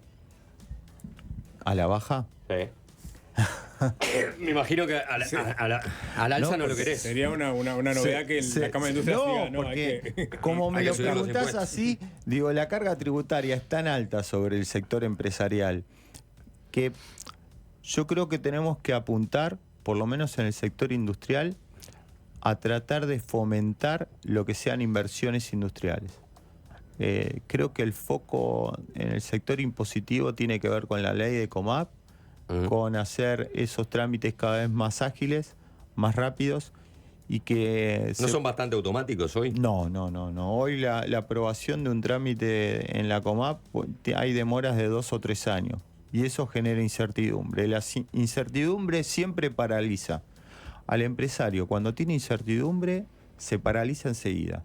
Entonces, en la medida que eso sea más ágil y que se trate de fomentar la inversión en maquinarias, en tecnología, creo eso va a ayudar al Uruguay a ser más productivo y a recuperar parte de la competitividad perdida. Lo dijo el ministro entrante, Gabriel Odone, que una de las prioridades justamente va a ser revisar el mecanismo de la Comap, pero también, y hablando justamente de los atrasos que hay, como de trabarlos, pero también hablando de que muchas veces se automatizan esas exoneraciones para cosas que en realidad no son tan importantes para la industria. Se hace, que no ponen el foco en la un mal industria. uso a veces de la herramienta que a su vez tranca, digamos, las habilitaciones para las personas que realmente lo necesitan. ¿Crees que es muy laxa también esa herramienta y que mucha gente se aprovecha de ella? No es laxa, es lo que establece la ley. O sea, la política industrial de qué quiere fomentar el país la establece el gobierno. Después los empresarios usan lo que está escrito en una ley. Aplican con los requerimientos que están en la ley y eso, si cumplen con esos requerimientos, se habilita. Si está mal, si usan algo que no corresponde, que sea sancionado como corresponde. O sea, no hay mucho misterio. Lo que sí hay que tener una cabeza que cuando se definen este tipo de leyes es qué quiero desarrollar del país. ¿Qué es lo que quiero fomentar? Bueno, ¿y eso no implica revisar y hacer modificaciones? Sí, claro. Porque acá todo tiene un costo. Es decir, yo puedo tener una ley de promoción de la inversión donde hago descuentos impositivos, por ejemplo, en maquinaria, sería un ejemplo clásico, pero también puedo tener una ley que yo puedo focalizar mejor y eso me puede permitir mejorar en otros aspectos. Es decir, si de pronto mis exoneraciones no son tan grandes, yo puedo revisar si bajo un punto el IRAE o no. Pero mientras mi recaudación no permita ni siquiera pagar mis costos, y por eso tengo que endeudarme, es muy difícil revisar los mecanismos de tributación, porque todo está tenso y estirado. Entonces muchos, inclusive en el gobierno saliente, y ahora en el gobierno entrante, como mencionaban en el caso de Gabriel Odone, dicen, bueno, la Comap hay que afinarla, porque entienden que también el rasero es muy amplio. Sí, nosotros tuvimos una charla con Odone y le hicimos ese planteo. Ellos nos dijeron que en principio no va a haber grandes cambios, pero sí, obviamente, que como todo Ministerio de Economía que asume, lo tendrá que revisar. Nosotros apostamos porque haya en esa revisión una mirada de desarrollo de la industria. Si uno tiene claro qué es lo que quiere desarrollar del país, después todo lo demás es mucho más sencillo. Y nosotros creemos que es clave el desarrollo de la industria, que es clave para mejorar los problemas de competitividad que tenemos, es que se permita una mejor inversión en la industria para estar más actualizado. Entonces creemos que el camino es por ahí. Aparte, siempre digo esto, que no existe un país desarrollado en el mundo que no tenga una industria desarrollada. Y cuando hablo de desarrollo, no hablo solo de desarrollo económico, ¿no? Hablamos de desarrollo social y desarrollo ambiental. Somos un país que nos preocupamos por los temas medioambientales. Si no tenemos industria, ¿quién va a reciclar algo? no hay reciclaje sin industria, Ujú. ¿no? No hay economía circular sin una industria desarrollada. Entonces, y uno mira las experiencias de otros países y a quién se quiere parecer o qué tipo de desarrollo queremos para el país, y todos esos países tienen una industria fuerte y desarrollada y que se moderniza continuamente. Pero tenés por otro lado, digamos, como vos lo has dicho, una industria en retracción, ¿no? Permanente. O sea, la industria uruguaya está, digamos, desapareciendo lentamente. Le pasó el textil, bueno, ahora las autopartes, tenés este impacto brutal con gente calificada, mujeres en lugares determinados, ¿no? Donde es difícil reinsertarse. Y con la incertidumbre de si efectivamente la propia industria puede absorber a estas personas. O sea, ¿qué hay que hacer con, por ejemplo, esta gente que quedó sin trabajo? 1000 y pico de personas, muchas de esas calificadas en un aspecto específico, que un día para el otro quedan sin trabajo. ¿Cómo se trabaja en ese plan macro de revitalizar la industria uruguaya con la gente que queda sin trabajo de industrias que están en retirada? Bien, vamos por partes, de vuelta. El empresario reacciona muy rápido en el Uruguay. Vos dale certezas, dale una visión a largo... Porque eso es lo que tiene la industria, ¿no? Nadie arma una industria pensando en 1 o 2 años. Una industria tiene unas barreras de entrada para establecerse que son muy grandes. Entonces una industria se piensa y se establece mirando a largo plazo. Entonces vos da reglas de juego claras, hacé la industria competitiva, bajemos la conflictividad y la industria va a reaccionar. ¿Cómo reaccionó en pandemia? Yo puse el caso de la pandemia porque para nosotros fue emblemático. Hubo industrias que nos comentaban que cuando empezó la pandemia, en las horas fronterizas con Argentina y con Brasil, sus ventas aumentaron un 30-40%. Eran un mercado que desconocían. ¿Y eso por qué es? Producto del contrabando que entra normalmente, cuando se cierran los puentes, empiezan a descubrir un mercado que antes no les demandaba producto. Y la industria reaccionó rápido. Y de esa caída que fue la pandemia, la industria empezó a crecer. Entonces, si bien estamos en un momento de meseta, que después de la pandemia más o menos nos quedamos bastante estables, pero es muy similar a lo que está pasando con el PBI del Uruguay. Uruguay no crece realmente hace 10 años en números de crecimientos más o menos aceptables. Entonces, el desarrollo de la industria va muy de la mano con lo que le pasa al país, ¿no? Y pará, ¿y cómo absorbes a esta gente? Digo, ¿Cómo o sea, no absorber? solamente no generas nueva industria, sino que se te va una con mucha gente que queda desempleada. Eso creo que es lo más difícil, ¿no? Ahí creo que tenemos que apostar mucho al INEFOP. Creo que es una herramienta que tenemos tanto los empresarios como los trabajadores que utilizamos mucho. Creo que va a ser clave el INEFOP a ayudar a reconvertir a esas personas para que puedan desarrollarse en el ámbito industrial, en el ámbito comercial, en el ámbito de turismo, en el ámbito que puedan hacerlo, ¿no? Porque obviamente es muy difícil que se establezca, por ejemplo, en Colonia, una nueva industria en el corto plazo que absorba a 800 trabajadores. Eso es muy difícil. Pero sí tenemos ese instrumento que es muy valioso, que es el INEFOP, que tiene distintos instrumentos y programas, que está dentro del convenio que hicieron con Yasaki para el cierre. Entonces creo que ahí va a estar un poco la clave, ¿no? En ese instrumento que tenemos que potenciar y utilizar para darle otras posibilidades a estas personas.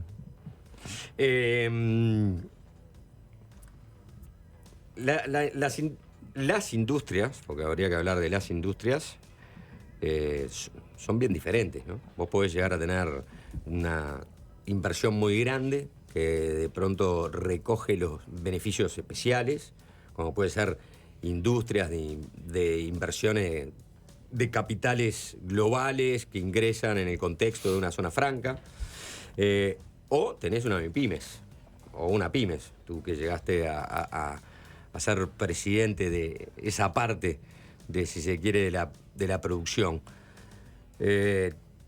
Todos tienen diferentes problemas y a veces todos tienen diferentes estatus, ¿no? Sin embargo, son las pequeñas y las micro pequeñas empresas las que terminan absorbiendo la mayor parte del empleo.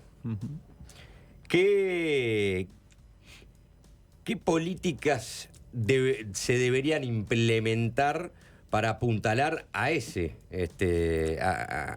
empresas, ¿no? Las empresas que tienen 2, 3, 4, 5 trabajadores, o 10 trabajadores, o 15, que tienen problemas muy diferentes y que no acceden nunca a ciertos privilegios tributarios que pueden acceder inversiones mucho más grandes. Bien, la verdad que esa pregunta me encanta, porque es uno de los temas que más me interesan darle visibilidad desde la Cámara de Industria. Estaba viendo un dato actualizado, el otro día me presentaron de estudios económicos de la Cámara, que de 19.000 empresas industriales, 15.000 son microempresas, de 1 a 4 trabajadores. Así que miremos el peso que tiene en el total de las industrias. Y si uno empieza a ver la evolución, son las empresas que más crecen. Estás hablando que el 30% del empleo está concentrado ahí. Si hablas de 100.000 trabajadores que van a consejo de salario, más o menos. Pero la industria hoy está en 165.000 puestos de trabajo, bien, más o menos. Entonces es un poco menos. Bien, pero son las que uno cuando ve la creación de empresas, las que más están creando en el Uruguay son las microempresas. Pero también son las que más rápido mueren, son las que menos vida tienen. Entonces, creo que tenemos que hacer un foco muy especial y es algo que se lo planteamos al nuevo Ministerio de Industria, que haya una política pensada a nivel general para el desarrollo de las micro y pequeñas empresas.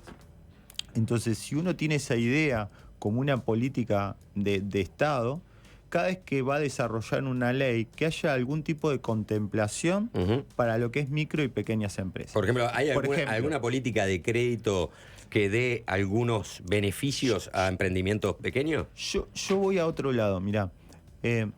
Por ejemplo, el tema compras públicas. Si cambiamos la ley de compras públicas y damos una mayor reserva de mercado para lo que son industrias nacionales y hacemos un foco en lo que son micro y pequeñas empresas, le estábamos dando una mano terrible. ¿Y no aumentaría el costo de las compras del Estado? Ahí lo que Porque a veces uno puede generar por un lado, pero también uno lo que tiene sacar que ver, por el otro. Uno lo que tiene que ver ahí es cuánto está dispuesto a resignar, cuánto no está dispuesto a resignar. Vos le podés hacer una reserva de mercado siempre y cuando llegue a un margen de no más menos del mejor precio tanto. Eso lo define la política del Estado. Pero en los países desarrollados, cuando quisieron desarrollar su industria, gran parte se basaron en las compras del Estado. Y lo hace Brasil muy bien. ¿Sí?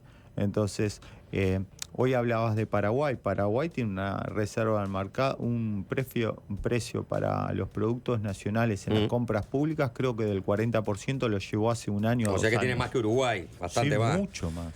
¿Uruguay cuánto tiene más o menos? Creo que para las pymes un 8% y en algunos casos puede ir un poquito más arriba. Pero yo hablo, más allá del nivel de precios, que haya una reserva de mercado para las microempresas. Por ejemplo, todos los incisos.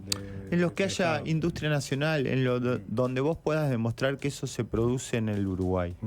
Pero ese es un ejemplo. Por ejemplo, en el tema de regulaciones, todo lo que sea alimentos... todo lo que sea producción de alimentos, sanitarios, cosmética, tiene que pasar por el Ministerio de Salud Pública. Para evitar cada uno de los productos, el costo de ese trámite hoy está en $1.200, $1.300. Y esa aprobación te dura 5 años. Decime vos, cómo un emprendedor que va a empezar a fabricar barritas de cereales, ¿sí? Que tenemos mucho dentro de la Cámara, o galletas, que hace 5 tipos de productos, ¿cómo hace para invertir ese dinero solamente para hacer los trámites al Ministerio de Salud Pública, esperar 8 o 9 meses que le aprueben los trámites para empezar a vender? O sea, tiene que arrancar con $7.000 en la mano para poder... Y esperar 8 meses para poder vender. Y además de todo lo que tiene que hacer, ¿no? Poner técnicos para contestar las cuestiones del Ministerio de Salud Pública. Entonces... Vos tenés una política de desarrollo de micro y pequeñas empresas. Poné tarifa diferencial. El acumulado de cambios marginales puede ser un asunto importante para mejorar la posibilidad de las pequeñas empresas. Yo creo que si vos tenés una visión país de desarrollo de micro y pequeñas empresas industriales, es mucho más fácil, porque vos cada vez que desarrolles una política le das algún tipo de atención diferente a los que son diferentes. Vos no podés tratar de la misma forma a una microempresa, a un emprendedor que está arrancando, que a una multinacional. Nosotros defendemos a toda la industria nacional, ¿no? Digo, pero no me trates igual a dos empresas que son totalmente distintas. Lo mismo pasa en Consejo de Salario. Cuando vamos a Consejo de Salario, se lauda para todo un sector. Y no importa si yo tengo 500 trabajadores, soy una multinacional, tengo una estructura mucho más grande. ¿No funcionan los descuelgues? No funciona prácticamente. Por tamaño y por localidad, por locación. Puede ser cualquiera de las dos opciones. Pero yo creo que más allá de la locación, porque vos podés estar en algún lado del país, en el interior, y ser una gran empresa, yo creo que ahí lo que es clave es el tamaño de la empresa. Si vos sos consciente del tamaño de la empresa, que es muy fácil de medir, ayudás al desarrollo de lo que son micro y pequeñas empresas, y para mí ahí es donde vos estás ayudando al desarrollo del país. No generás barreras de entrada muy grandes en un determinado mercado, asegurás que haya más competencia de productos, que más emprendedoras puedan acceder a poder vender y colocar bien sus productos, y ayudás a la formalidad. Porque ¿qué termina ocurriendo? Cuando vos ves tantas trabas para poder desarrollarse, te mantenés en la marginalidad. Entonces, lo que nosotros queremos es que todo ese universo se regularice y poder competir en mejores condiciones. Leonardo, una más sobre la gran industria en este caso, porque te voy a leer un mensaje de un oyente que creo que está enredado con la pregunta. Dice: trabajaba en la planta industrial de Eurofarma recientemente cerrada. Baja conflictividad, prácticamente nula, pero un atraso tecnológico brutal. Los empresarios deciden los cierres con mucha mezquindad. Uso este mensaje para hacerte el siguiente planteo, ¿no? Hablando del desarrollo industrial de los países desarrollados, la inversión en I+D es mayoritaria de los privados que del Estado, ¿no? En los países desarrollados. Nos lo decía el otro día Gonzalo Tancredi. En Uruguay es al revés. Y siempre se habla de que el industrial uruguayo es medio reacio a invertir en investigación y desarrollo dentro de sus industrias. ¿Tú compartís eso? Yo lo veo distinto. Yo veo que tenemos una realidad de que tenemos un mercado mucho más chico. Entonces, no es lo mismo cuando yo hago una inversión en investigación y desarrollo en un país o en un mercado de 100 millones de habitantes que en un mercado de 3 millones de habitantes. Y eso nos pasa en todas las inversiones. Me pasa a mí en mi empresa. Yo hay maquinarias que cuando la tengo que renovar, que tengo que hacer inversiones que capaz que yo acá la amortizo en 15 años y en Brasil se amortiza en 5 años. Entonces, en muchas áreas lo que sucede es eso. O sea, la innovación queda frenada por un tema de escala. Yo no digo que sea solo ese tema, ¿no? Digo que es un tema que no es menor. Tenemos que pensar en el mercado que tiene Uruguay, y que cuando uno hace sus números en las inversiones, lo mismo le puede pasar acá. O sea, sin ir más lejos, vos hablás de una radio acá o una radio en Estados Unidos o en Brasil, y la cantidad de gente y las medidas son otras. En la industria pasa exactamente lo mismo, entonces hay que ser muy fino a la hora de cómo vas a invertir.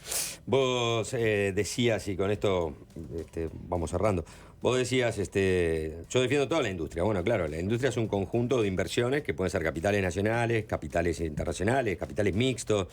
Pero ¿qué te parece, por ejemplo, que en algunos casos puntuales el Estado promueva alguna industria importante para el país construyendo un tren y pagándolo en miles de millones de dólares? Si no estaría la empresa que obliga, que hace que el Estado invierta esa plata en el tren, no tendríamos tren. Lo que nos tenemos que preguntar es, ya que se hizo esa inversión, ¿cómo hacemos para potenciar esa inversión, para que sea aprovechada por el resto de la industria, para que sea aprovechada por el resto de la población y no sea solamente el proyecto de un tren solo para una empresa? Bien, estamos conversando con el presidente de la Cámara de Industria, Leonardo García. Muchas gracias por estos minutos en Fácil Desviarse. Muchas gracias.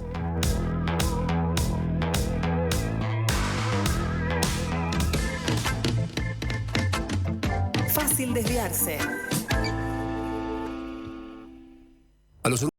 ¿Qué tal? ¿Cómo andamos? Bien, Sapo, Juanchi, ¿cómo andan ustedes? Buenas tardes. Si te digo, Sapo, conocer el pasado para entender el presente, ¿te gusta? ¿Te convence? ¿Te cierra?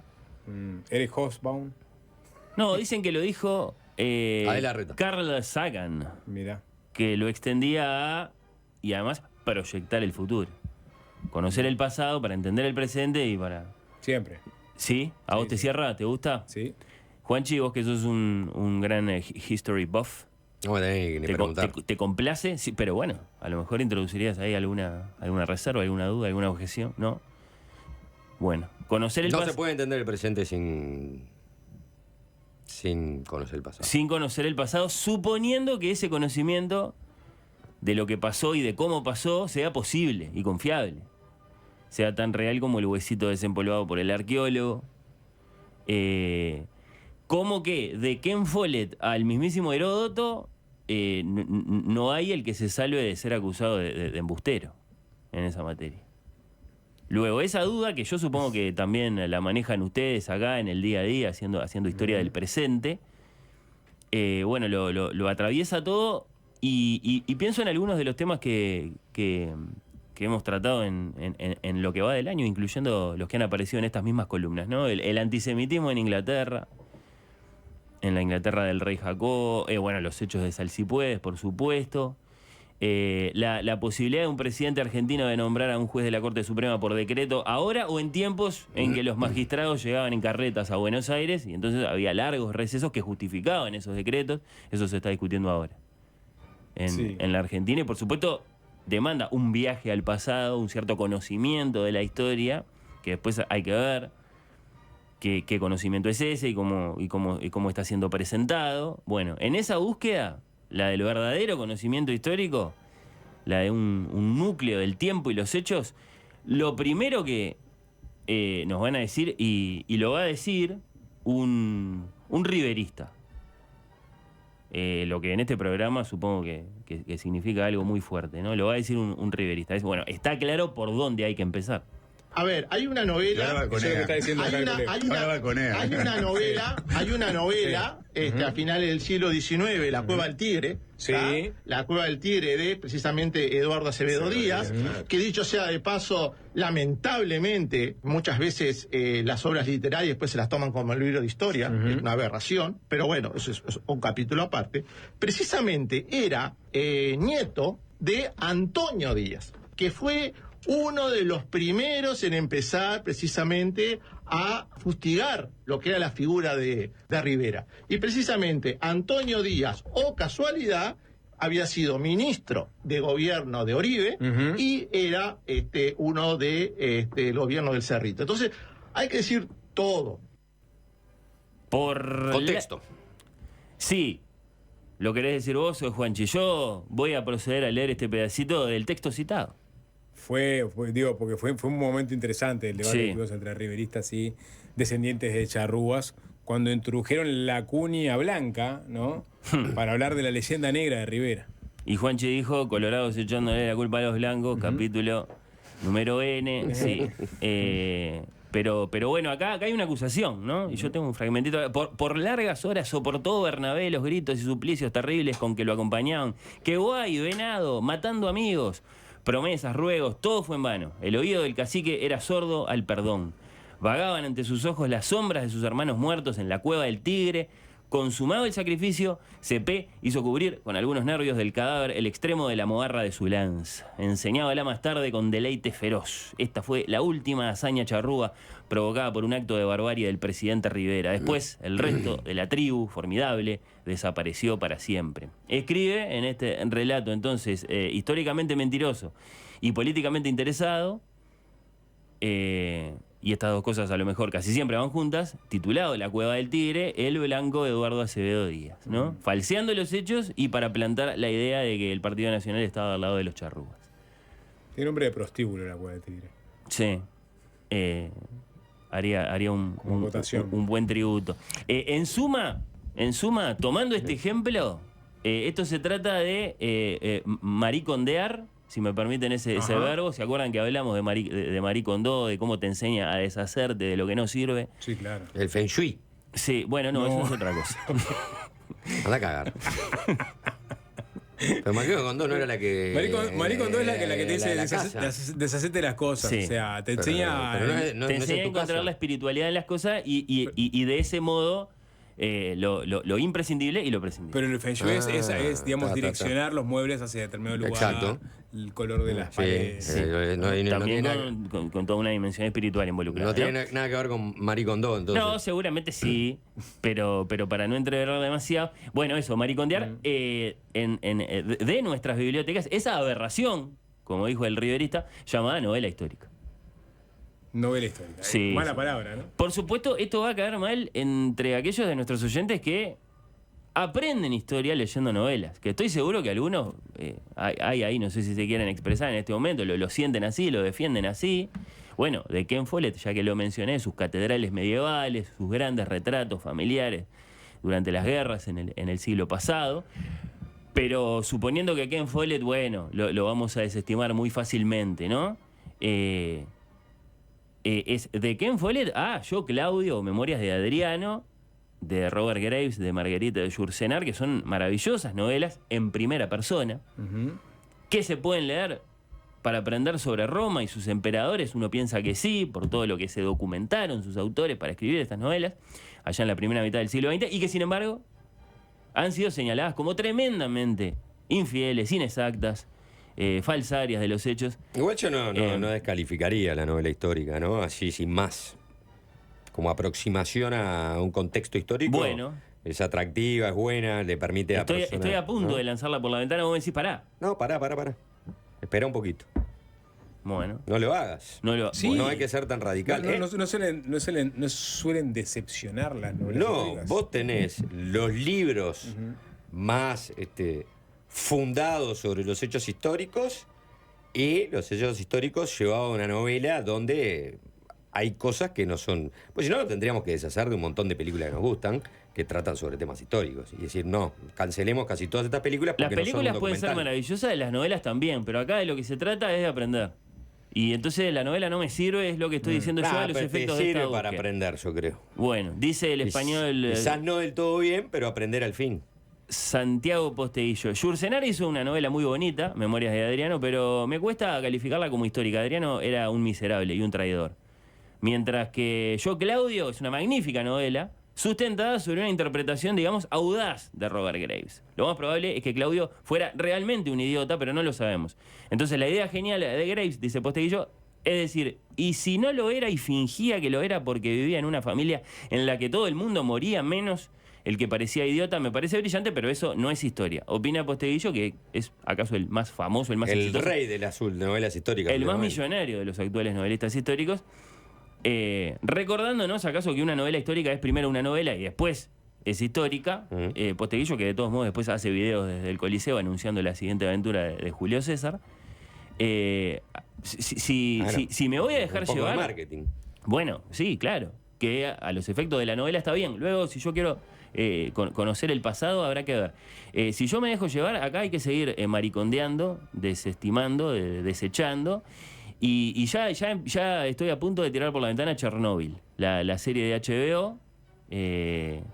Hemos hablado mucho de cómo las series hoy ocupan el lugar que antes ocupaban las novelas. Basada en el libro periodístico de la bielorrusa Svetlana Alexievich, a lo mejor hay un matiz ahí, para aprender sobre la Guerra Fría, sobre el peor accidente nuclear de la historia. Pero yo la voy a desestimar de todos modos porque... ¿También la vas a desestimar esa? Sí. No. Por más que esté apegada, digamos, al texto de Svetlana. Sí, bueno, pero eso del físico bueno y honesto, los mineros heroicos que hicieron de liquidadores, no sé si me parece una buena forma de aproximarme a esa historia.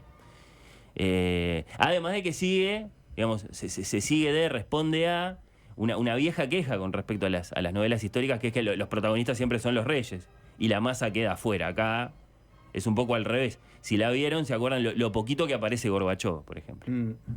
Bueno, eso ahí ya está, ya no me convence. Pasando por las novelas de Sir Walter Scott, de las que se dice que son las primeras novelas históricas, modernas. La Cartuja de Parma, la que ustedes quieran. Bueno, Guerra y Paz de Tolstoy.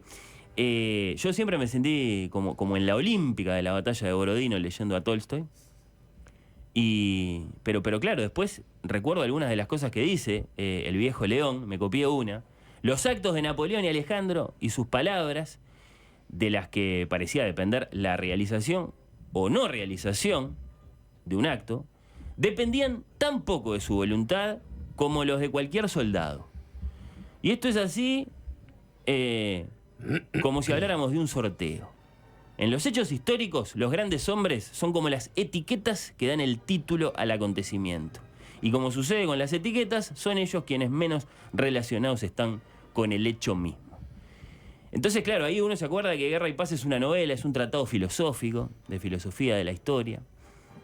Por supuesto, es un descargo del propio Tolstoy, del viejo ruso, que es Tolstoy, a propósito de Napoleón y de lo que él quiere decir sobre Napoleón. ¿Qué pasa con el libro más vendido de las librerías uruguayas en este mismísimo momento? ¿Qué pasa? La historia de una sociedad tomada por la violencia en la que los tupamaros desplegaban sus acciones terroristas y ponían en jaque al gobierno de Jorge Pacheco Areco, electo en las urnas. Era un sangriento entramado de atracos, secuestros y asesinatos, antesala de la dictadura militar que en 1973 barrería con la democracia más antigua y respetada del continente. Este es La Gran Farsa, presentado por sus editores como fidedigno y basado en documentos inéditos del Foreign Office y la Universidad de Cambridge. A propósito de las negociaciones propiciadas por Salvador Allende entre el MLN y el gobierno de Su Majestad por la liberación del embajador británico en Montevideo, Jeffrey Jackson, secuestrado por los tupamaros en el 73. Por cierto, y lo he hablado con el propio Diego Fischer, él es el primero en admitir que le pone color a sus historias. Pero lo cierto es que estos libros llegan a manos de los lectores, digamos, presentados con esas esquirlas de la verdad histórica que son los documentos, los testimonios, ¿no? ¿Y qué pasa? ¿Qué pasa si nos ponemos más y más prestigiosos? ¿En qué sentido? Es más alto el grado inversor si hablamos de depositar a nuestro apetito de aprender sobre el pasado, en el caso de libros como HHHH. ¿Cuántas H dije? Son 4. HHHH. La novela de Laurent Binet, saqueada por Juanchi en uno de los mejores episodios de Blitzkrieg Pop. Nos acercamos más a la historia si la novela es mejor. Si la novela es mejor. Sí. O sea, más apasionante. Sí. Con mejores ecos, ¿no? El episodio de Juanchi es grandioso. Sobre Reinhard Heydrich. Sí. Y a mí la ¿Es novela... una novela esa? HHHH. Sí. Sí, claro. Y ahí tenés todo, desde un soldado raso hasta uno de los ideólogos de la solución final. Y el retrato es fascinante. Pero claro, yo supongo que en parte los documentos utilizados para escribir esta novela estarán tratados, digamos, muy, muy fríamente por el autor. Y en otra parte, este joven novelista francés, que es Binet, escribió la novela con 30 y pocos años, estaría muy caliente con todo esto cuando la escribió, y vaya a saber uno cómo resultó después eso determinante en el retrato que nos pinta. Aparte creo que le llevó muchos años hacerla. O sea que con más razón se fue Teodario calentando la cabeza con el tiempo.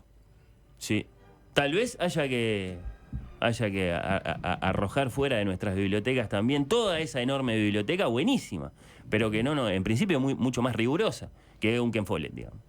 Pero que tampoco nos sirve. Voy a llegar, Sapo. Me quedé pensando, ¿no? Sí. Porque hoy día... ¿Cuál es el punto de equilibrio entre la ficción y la realidad como para que sea un insumo para conocer la historia? Sí. ¿No? Hace poco vi esta película iraní nominada a los Oscars, que se llama La semilla de la higuera sagrada, ¿no? Que está, digamos, el contexto es, Irán, Teherán, cuando matan a Mahsa Amini, esta muchacha, por quitarse el velo, bueno, y la policía la habría asesinado, las protestas que se desencadenaron. Un contexto reciente. Es un contexto muy reciente.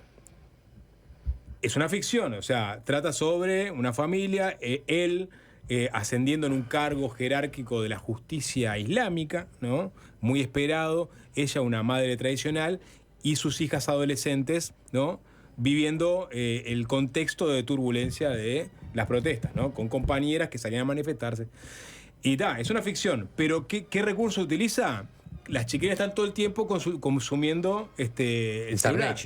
Y lo que ven en el celular son la manifestación de verdad. Es decir, todos los episodios de brutalidad policial son reales. La ficción corre por un lado, pero hay un momento de intersección que es cuando las chiquilinas miran lo que está pasando en la calle. Hay una ventana de la cobertura periodística. Exactamente. Y me pareció como una buena aproximación a un episodio que va a entrar en el momento en la historia, pero que con este recurso nuevo te permite esa experiencia. Voy a que es cruzar un poco más real. Voy a cruzar un puente que deja de lado también la llamada no ficción, el documentalismo, todo eso que también lo vamos a tener que eliminar, me temo. Voy a llegar a algo parecido a, el dorado país del verdadero conocimiento histórico, y ahí fui en busca de una opinión autorizada. Eso es lo que les prometo para después de la pausa. Bueno, ya venimos. ¿Novelas históricas al tacho basura o a los anaqueles de la biblioteca? Por aquello de, para entender el presente hay que conocer el pasado, y entonces por la importancia que puede tener para nosotros, el verdadero conocimiento histórico. Hace poco, tuve una revelación. ¿Qué pasa con...? Ya he cruzado ese puente, ¿no? Yo decía la no ficción, el documentalismo, ¿no? Y en busca de otros trabajos que en principio consideramos como muchísimo más serios en materia histórica, ¿no? ¿Qué pasa con esos libros que son, por ejemplo, Historia de la locura en la época clásica, Historia de la sexualidad, Vigilar y castigar el nacimiento de la prisión? ¿Qué pasa con libros como eso? Hace poco, a propósito de los 50 años de la publicación de Vigilar y castigar, el historiador uruguayo radicado en París, Rafael Mandresi, le dedicó a ese libro, en un programa de radio que se llama Oír con los ojos, una columna. Valoró el libro, que quede claro eso, valoró la obra de Foucault en su conjunto, pero después presentó algunas reservas, ¿no?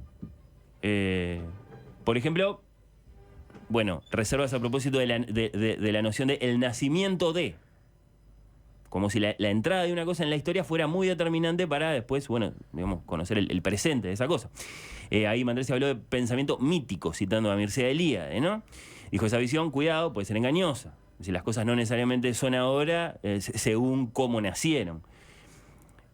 Por otro lado, es famoso que Foucault en Vigilar y castigar habla de la creación del panóptico, ¿no? Y cómo esa manera de entender el poder en una cárcel después permea hacia, los lugares más disímiles, una cárcel, quiero decir, una fábrica, una escuela, ¿no? Pero capaz que no se ocupa demasiado Foucault en el libro de averiguar hasta qué punto se extendió la construcción y puesta en funcionamiento de esa arquitectura particular penitenciaria en el mundo, ¿no? Por supuesto, después saber cuántos panópticos hay, dónde están, cómo funcionan, es muy importante para determinar su influencia.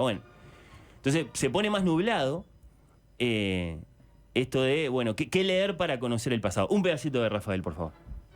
El principal error que se puede cometer es leer a Michel Foucault, cualquiera sea el texto, para obtener conocimiento histórico. Lo que Foucault presenta son tesis de filosofía política o de filosofía moral, apoyado en materiales históricos que maneja de una manera un poquito displicente y, gran problema a su vez, con fuentes normativas, es decir, con aquello que dice lo que se debe hacer. Ahora, que eso después ocurra en la realidad es otro tema, ¿no? Es como mirar un cartel que dice prohibido tirar basura y quedarse con eso sin ver el basural que hay atrás. El problema está en leer esos libros como si te estuvieran dando conocimiento sobre la manera en que históricamente los fenómenos se produjeron. No, porque si uno hace eso, va a quedarse con una ficción historiográfica. Es decir, lo que Foucault construye en el fondo son ficciones historiográficas para el desarrollo de teorías filosóficas o de tesis filosóficas. Mirá, estamos ante el vérsulo de Foucault. De Foucault, como dicen a veces. Empezamos a sospechar, a temer que nadie queda salvo. Por eso le pedí, casi le supliqué a Rafael, a Mandresi, que nos recuerde entonces de qué hablamos cuando hablamos del verdadero conocimiento histórico, de la historiografía, la tarea del historiador. El trabajo del historiador es difícil de caracterizarlo de manera muy sintética, pero yo diría que se trata de producir un conocimiento sobre el pasado, más remoto, más reciente, probado. Es decir, lo que el historiador procura es aportar prueba en el sentido argumental del término, y para eso trabaja con una materia prima fundamental que son las fuentes escritas, fuentes visuales o de otro tipo, y con reglas, llamémosles metodológicas, para procesar esa materia prima, para procesar esas fuentes y proponer a partir de esas fuentes determinadas tesis, determinadas hipótesis y, por lo tanto, interpretaciones plausibles de fenómenos del pasado. El trabajo con esas fuentes consiste en procesarlas de manera crítica, es decir, no poner sobre la fuente el valor de la verdad en sí mismo, sino de una interpretación plausible, insisto, fundada en un conjunto de fuentes que también se selecciona sobre la base de un conjunto de técnicas que son técnicas intelectuales.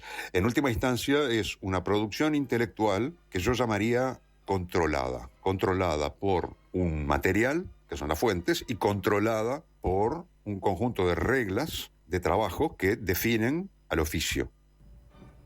Bueno.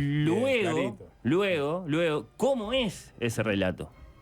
Un relato que contenga, por medio de las técnicas de trabajo, la menor cantidad de ficción posible, sabiendo que hay huecos y que esos huecos es a veces imposible llenarlos, y que en el propio tratamiento del relato histórico, cuando digo relato no quiero decir contar una historia necesariamente, sino en la producción de un texto, como uno trabaja con lenguaje, muchas veces el lenguaje se encarga, a pesar nuestro, de rellenar esos huecos, y por lo tanto ese es otro aspecto que hay que mantener controlado también, sabiendo que es una tarea que se recomienza siempre, no digo de cero, pero que siempre hay que volver a ponerla en práctica para contribuir con un aporte de conocimiento respecto, como dije al comienzo, de lo que podemos llamar y que llamamos habitualmente el pasado. Por lo tanto, la historia no es la memoria y tampoco es la ficción. La menor cantidad de ficción posible, dice Rafael. Muchas gracias a Rafael, al historiador Rafael Mandresi. Lo que significa que la ficción no es una zona a la que se va o no se va. La ficción es una especie de virus, más o menos imposible de exterminar, que se mete en todas partes, por ejemplo, a través del mero lenguaje. Pero cuando más atrás en el tiempo te vas, más tentación de incorporar a la ficción al relato histórico. Claro. Porque tenés menos fuentes. Sí. ¿No? Y sin embargo tenés que rellenar esos vacíos. Yo me quedo de todos modos con que la novela histórica y la historia no son diferentes por su grado de acercamiento al pasado. Si algo hemos aprendido en estos minutos, ¿no? Son porque sus metas son diferentes. A la novela a lo mejor lo que le interesa es meterse con el presente, vestido de pasado o apoyada en personajes del pasado, hechos de la historia. Pero para sacudir el presente. Como acaso pasa con Bernabé y Salsipuedes, hablamos, ¿no?, del contexto del referéndum. ¿Qué quiere decir del 88. Fischer, entonces? O Fischer publicando esta novela sobre los tupabuenos ahora. Sí, y tantísimos otros ejemplos que si lo sacaban en el podríamos citar. 2009, te la llevaba. Ahora en todo caso, ¿no te queda tan claro? no. Bueno. ¿No? ¿No te queda tan claro? Nuevamente, digamos, no me queda tan claro. Lo seguro es que... Sé que atrapa ese momento de la historia reciente, más que querer decir algo. Puede ser meramente, digamos, comercial el interés. Bueno, exacto. ¿No? La novela tiene su brillo en ese sentido, en el sentido de ¿qué queremos leer? Y es apasionante, ¿no? A la historia sí le interesa el pasado, y el pasado es difícil. Hubiera sido lindo cerrar esto con alguna página histórica de verdad, pero también hubiera sido difícil elegirla. ¿Quién es ese historiador uruguayo? Bueno, esta es la historia. No es tan fácil. Bueno, te leo algunos mensajes y nos vamos. Si lee La verdad sobre Chernobyl de Grigory Medvedev, es bastante exacta. Ojo, Chernobyl no es 100% exacta, es esa persona. Habría que ver qué es aprender en términos de aprendizaje académico. Escolar no se aprendería, pero también se aprende de la sensibilidad, la poética, la narrativa. Por ahí le queda responsabilidad al lector despejar que es una novela y no un paper o crónica general histórica del asunto. Estoy con Juanchi, que dijo otra cosa, pero igual estoy con él. La historia no es también reconstrucción, que también se va actualizando con nuevos descubrimientos, ¿sí? Habló de volver a poner en práctica, Rafael, ¿no? Yo disfruté Siempre de La volver. Tierra Purpúrea de Hudson, una gran novela que pinta la realidad de una época muy interesante. Y Un una poco la más. pinta, otro poco la inventa. Sí. La batalla, la mejor narración que existe sobre la batalla de Waterloo la hizo Víctor Hugo en Los Miserables. Está la cartuja de Parma también. Pero bueno. Bueno, en fin, algunos mensajes. Y alguien dice, Eduardo Sodía fue expulsado del Partido Nacional por votar a José Valle Ordóñez en 1903. Buenos datos. Sí. Gracias a Y alguien los dice que- oyentes por que participar. en Soca hay un prostíbulo que se llama La Cueva del Tigre. Y vos te hiciste el tonto. Vos, No, no decís- es tonto. vos dijiste que era un buen nombre. Sí, Claro. Mirá vos por dónde saltó la... Yo no dije nada. ¿Eh? Yo dije simplemente alguien ratificó que existe un lugar con un lupanar. Con Tenías razón, Sapo. Era un buen nombre. Y, Era un buen bueno, nombre. a alguien ya se le ¿Qué había año ocurrido. habrás estado ahí, no? Porque últimamente no fue... No conozco, lo parece. Tranquilo, no hay drama. Bueno, no sé si no hay drama, pero ¿Por qué? simplemente. Y estará ambientado con ¿Sapo lanzas. Saz no puede ir a un lupanar? No. Yo creo que no. ¿Si estará qué? Ambientado con lanzas. Yo creo que no. Sí. No, yo creo. Nos tenemos ¿Cómo que ir, que ¿no? yo creo que no? No sé qué ¿En decís serio? vos. ¿Vos sí? Yo qué sé, yo estuve en lupanares contigo. ¿Ah, sí? ¿Cómo te haces el boludo? Esto es. ¿no? Fernando Medina. Yo respeto al un productor. El minuto productor dijo más y- cierren hace como 45 segundos. Cierren. ¿Qué tiene que Vamos. cerrar? No tenemos que ir porque se viene 3-0. Chau.